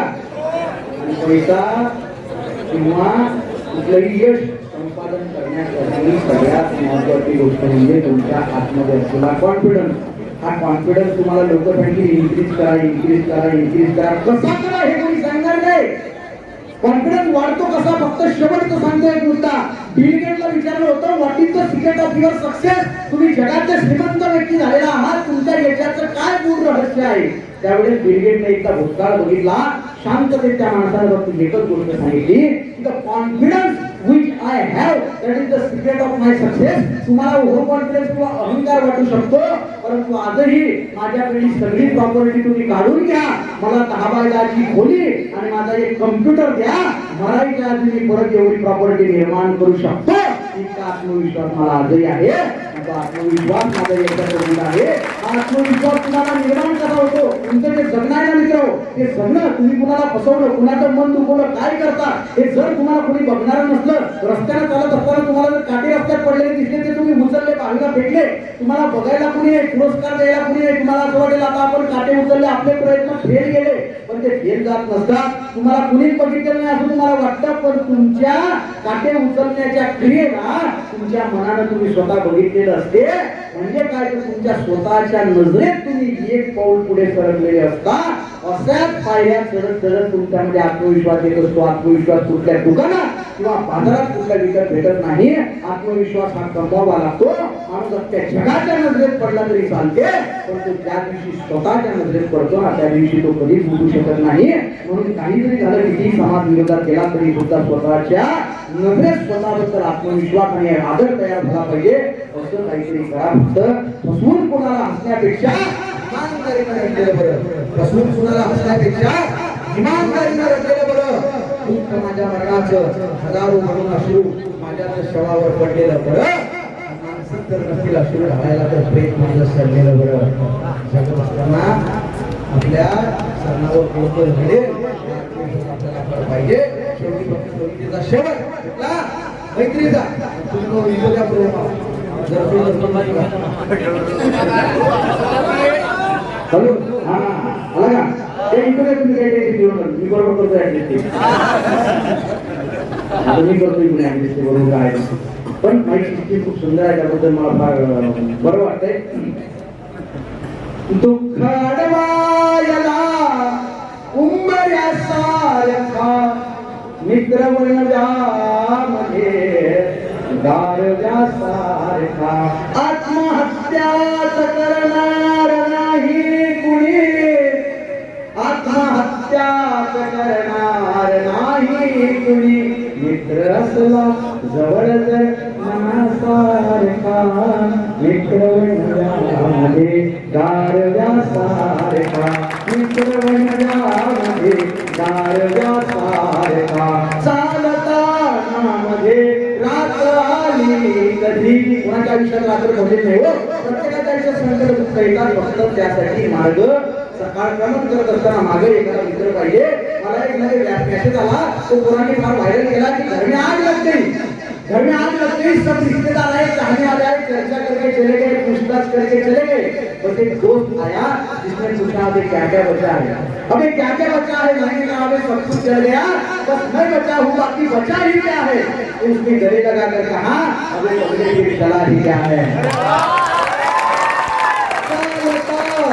मध्ये रात आली कधी चालताना मध्ये रात आली कधी मित्र येतो पुढे मित्र येतो पुढे गारव्यासारखा मित्र वनव्यामध्ये गारव्यासारखा मित्र वनव्यामध्ये गारव्यासारखा एक तू मुखवटे भेट झाल्यावरी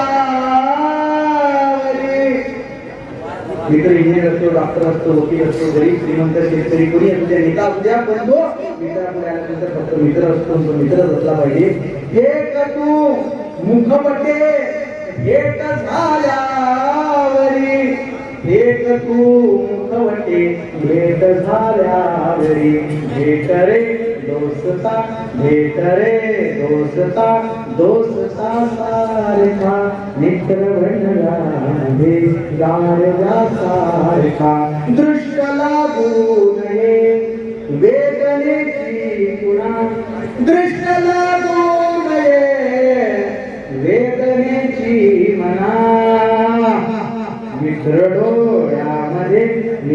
डोळ्यामध्ये काजळासारखा मित्र वनव्यामध्ये गारव्यासारखा मित्र वनव्यामध्ये गारव्यासारखा मैत्री या ओळीनंतर बऱ्याच सदस्यांनी मला फोन केले आजपर्यंत मैत्रीसाठी या प्रतिमा आम्ही बघितल्या नाही मैत्री सातते गाय होऊन म्हणा मैत्री जातते गाय होऊन म्हणा जाबिलक तू तिला वासरा सारखा मित्र वनव्यामध्ये गारव्यासारखा मित्र वनव्यामध्ये गारव्यासारखा काहुदा हिंडतो देव शोधायला काहुदा हिंडतो देव शोधायला मित्र आहे जवळ मंदिरासारखा मित्र वनव्यामध्ये गारव्यासारखा जाळताना मला देह देवासा शेवट तुमच्यामध्ये मिसअंडरस्टँडिंग नावाची एक गोष्ट असते दुसरं वाईट काही नसतं फक्त आपण माफ करत नाही आपल्या मित्रांना परत आपल्या मित्रांना माफ केलं पाहिजे स्वतःला तुम्हाला ही गोष्ट मी सांगून जातो तुम्ही सोबत स्वतःच्या काळजामध्ये साठवून घेऊन जा चुरगाळल्यानंतर फुलांनी दिलेला सुगंध म्हणजे क्षमा आणि क्षमा ज्ञानी माणसाचं सगळ्यात जवळचं लक्षण आहे आपल्या मित्रांना परत माफ करा कारण कुणाला कधी कशाची गरज पडेल हे आपण सांगू शकत नाही आपल्या मित्रांना 10 मित्रांना तरी कमीत कमी फोन लावा आम्हाला कार्यक्रम झाल्यानंतर आणि फक्त एवढा प्रश्न विचारायची काही अडचण आहे काय बा काही टेन्शन आहे का काय करा फक्त विचारत सुद्धा माझ्या या कवितेचा जो जन्म झाला ना माझ्या एका मित्रांना आत्महत्या केली माझा फार जवळचा मित्र नव्हता तरी सुद्धा त्यांना आत्महत्या केली ती गोष्ट मला एका महिन्यानंतर कळली त्यावेळेस गुरुवरींचा जन्म झाला आत्महत्याच करणारा नाही कोणी मित्र असला जवळ जर मनासारखा त्याच्या जवळ कोणी मित्र नव्हता मी 100 लोकांना फोन लावले पण नंतर फायदा नव्हता तुमच्या आयुष्यात तुम्ही आतापासून फोन लावा आतापासून कुणाला टेन्शन आहे का बघा 1000 वेळा माफ करा मित्र किती वेळ चुकतील मित्राप्रती भावना तुमची इतकी शुद्ध ठेवा की सोबतीने संपवू अंधार मित्रा वेदनेचा ही करून शृंगार मित्रा सोबतीने संपवू अंधार मित्रा वेदनेचा ही करून शृंगार मित्रा घरतसे मजबूत असते मैत्रीचे गैरसमजाचे नको बदलार मित्रा घरतसे मजबूत असते मैत्रीचे गैरसमजाचे नको बदलार मित्रा तू दगा केला आता चला तू दे मी तरी सोबत तुझ्या असणार मित्रा तू दगा आता शेवट बघा तू दगा केला आता चला तू दे मी तरी सोबत तुझ्या असणार मित्रा आणि वेगळे सावध नको लावू गळाला वेगळे सावध नको लावू गळाला तोच गडगे हे पुन्हा तोच गडगे पुन्हा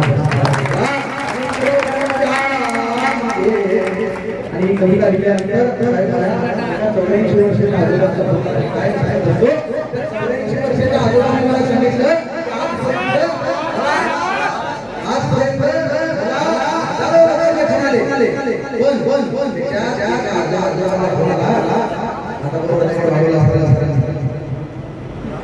तुम्ही 2 मिनिटं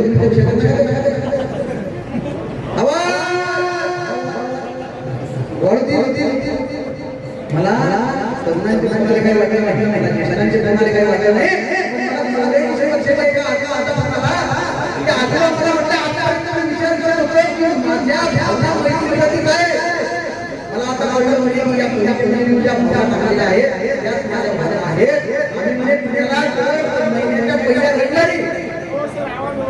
गेट टुगेदर घेतो म्हणे मीटिंग घेतो तरी एखाद्याची विकेट पडलेली असते आणि त्याला आम्ही श्रद्धांजली देतो त्या श्रद्धांजलीसाठी ही तुझी कविता आम्ही श्रद्धांजली म्हणून वापरतो त्यापेक्षा मोठा पुरस्कार माझ्यासाठी ठरला नाही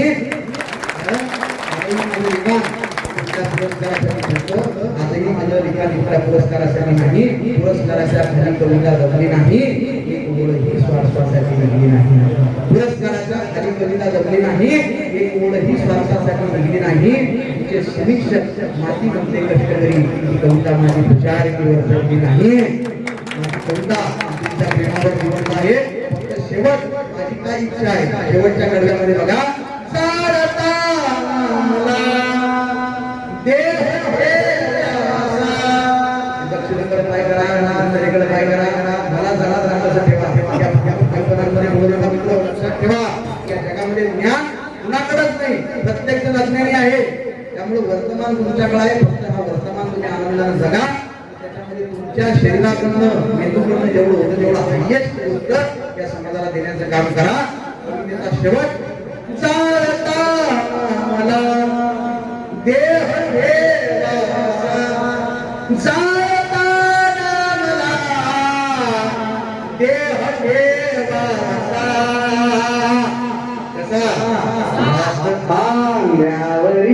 हात खांद्यावरी टाकल्या सारखा मित्र बनव्यामध्ये गारव्या सारखा दुःख अडवायला उंबऱ्या सारखा मित्र बनव्यामध्ये गारव्या सारखा गारव्या सारखा गारव्या सारखा धन्यवाद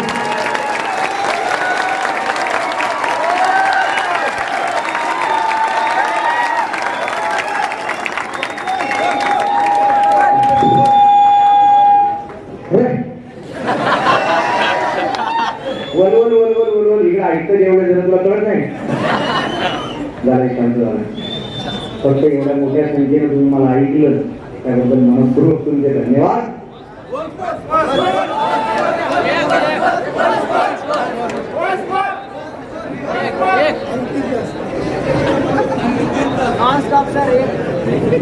एक मी सगळ्या ज्येष्ठ लोकांसाठी कविता काढून ठेवली होती माझ्या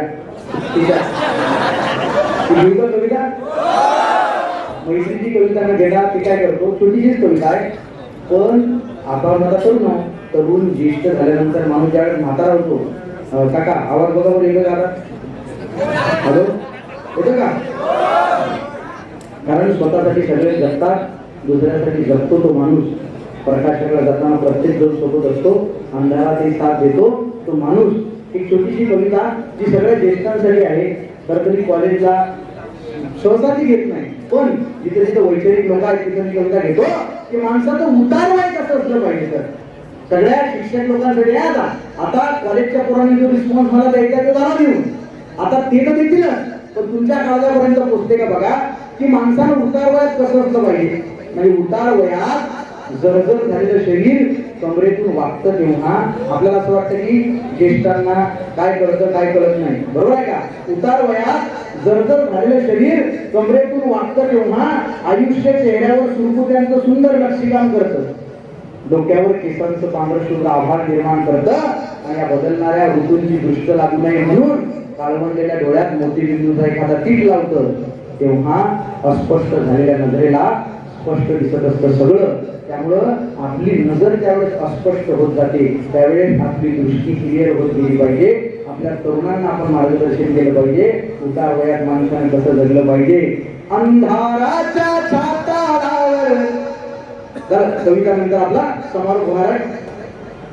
अंधाराच्या छाताडावर हिंद्या फेरीत जावे, आयुष्याच्या संध्याकाळी नभासारखे व्हावे, आयुष्याच्या संध्याकाळी दिव्यासारखे व्हावे, नव्या युगाच्या नव्या दमाच्या लाटा सोबत घ्याव्या, नव्या दमाच्या नव्या युगाच्या लाटा सोबत घ्याव्या, संघर्षाच्या पुन्हा मशाली त्यांच्या हाती द्याव्या, रस्ता संपत आला तरीही, रस्ता संपत आला तरीही पुन्हा प्रेरक व्हावे, आयुष्याच्या संध्याकाळी नभासारखे व्हावे, आयुष्याच्या संध्याकाळी दिव्यासारखे व्हावे, सुख दुःखाचे ताळे उघडण्या किल्ल्या बनवून द्याव्या, खाटेवर खोकत बेडके टाकत झोपायचंय का समाजाला मोटिवेट करायचंय. आपण आनंदाने जगलो ना, आपल्याला दुःखातला मार्ग कळले, पण तरुणांना सांगा ना, ते तरुणांना सांगा मार्ग. सुख दुःखाचे ताळे उघडण्या किल्ल्या बनवून द्याव्या, जितक्या रेषा चेहऱ्यावर तितक्या वाटा सांगाव्या, सुख दुःखाचे ताळे उघडण्या किल्ल्या बनवून द्याव्या, जितक्या रेषा चेहऱ्यावर तितक्या वाटा सांगाव्या, जाता जाता दुःखालाही हसणे शिकवून जावे, आयुष्याच्या नभासारखे व्हावे, आयुष्याच्या संध्याकाळी दिव्यासारखे व्हावे. आणि एक सगळ्यात महत्त्वाची एखाद्या मुलीला आपण जन्म दिला, मुलाला जन्म दिला म्हणून आपण बाप होत नसतो. जर समाजात वावरत असलेल्या प्रत्येक स्त्रीमध्ये जर आपल्याला स्वतःची मुलगी दिसत असली तर आपण खऱ्या अर्थानं बाप असतो.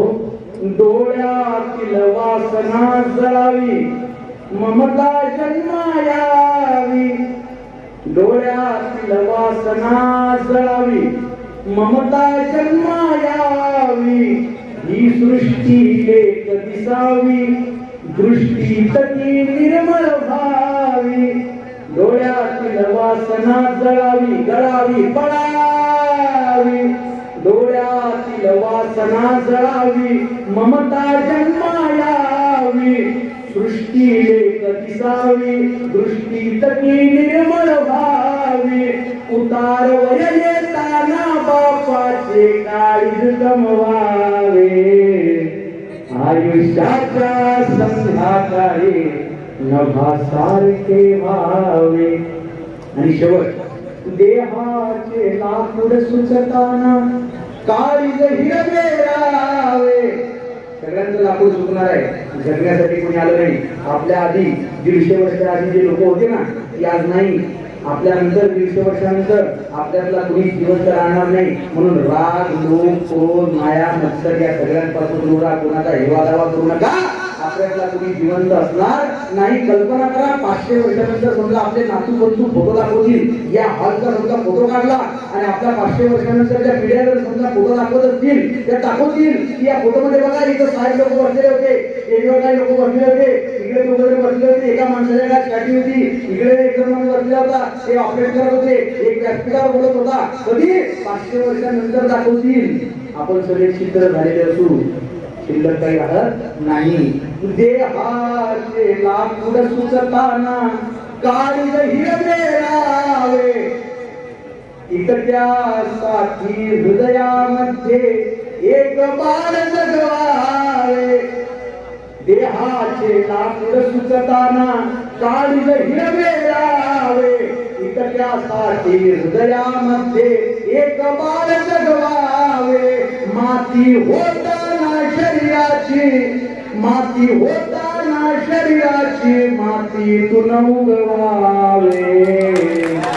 आयुष्याच्या संध्याकाळी नभासारखे व्हावे, आयुष्याच्या संध्याकाळी दिव्यासारखे व्हावे, नभासारखे व्हावे, दिव्यासारखे व्हावे. स्वतःसाठी सगळे जगतात, दुसऱ्यासाठी जगतो तो माणूस. प्रकाशाकडे जाताना प्रत्येक जण सोबत असतो, अंधाराकडे साथ देतो तो माणूस. माझ्याकडे लाखोंची इशेर होती, मरता मरता मी करोडाची केली, असलेल्या पैशाची सुंदर प्रत्येक जण करतो, शून्यातून विश्व निर्माण करतो तो माणूस. आणि समून झाल्यावर प्रत्येक जण मरतो, पण गेल्यानंतरही बघू शकतो ना कुणाच्या हृदयात तो माणूस, हा माणूस तुमच्या निर्माण व्हावा एवढा आशावाद व्यक्त करतो आणि थांबतो. धन्यवाद.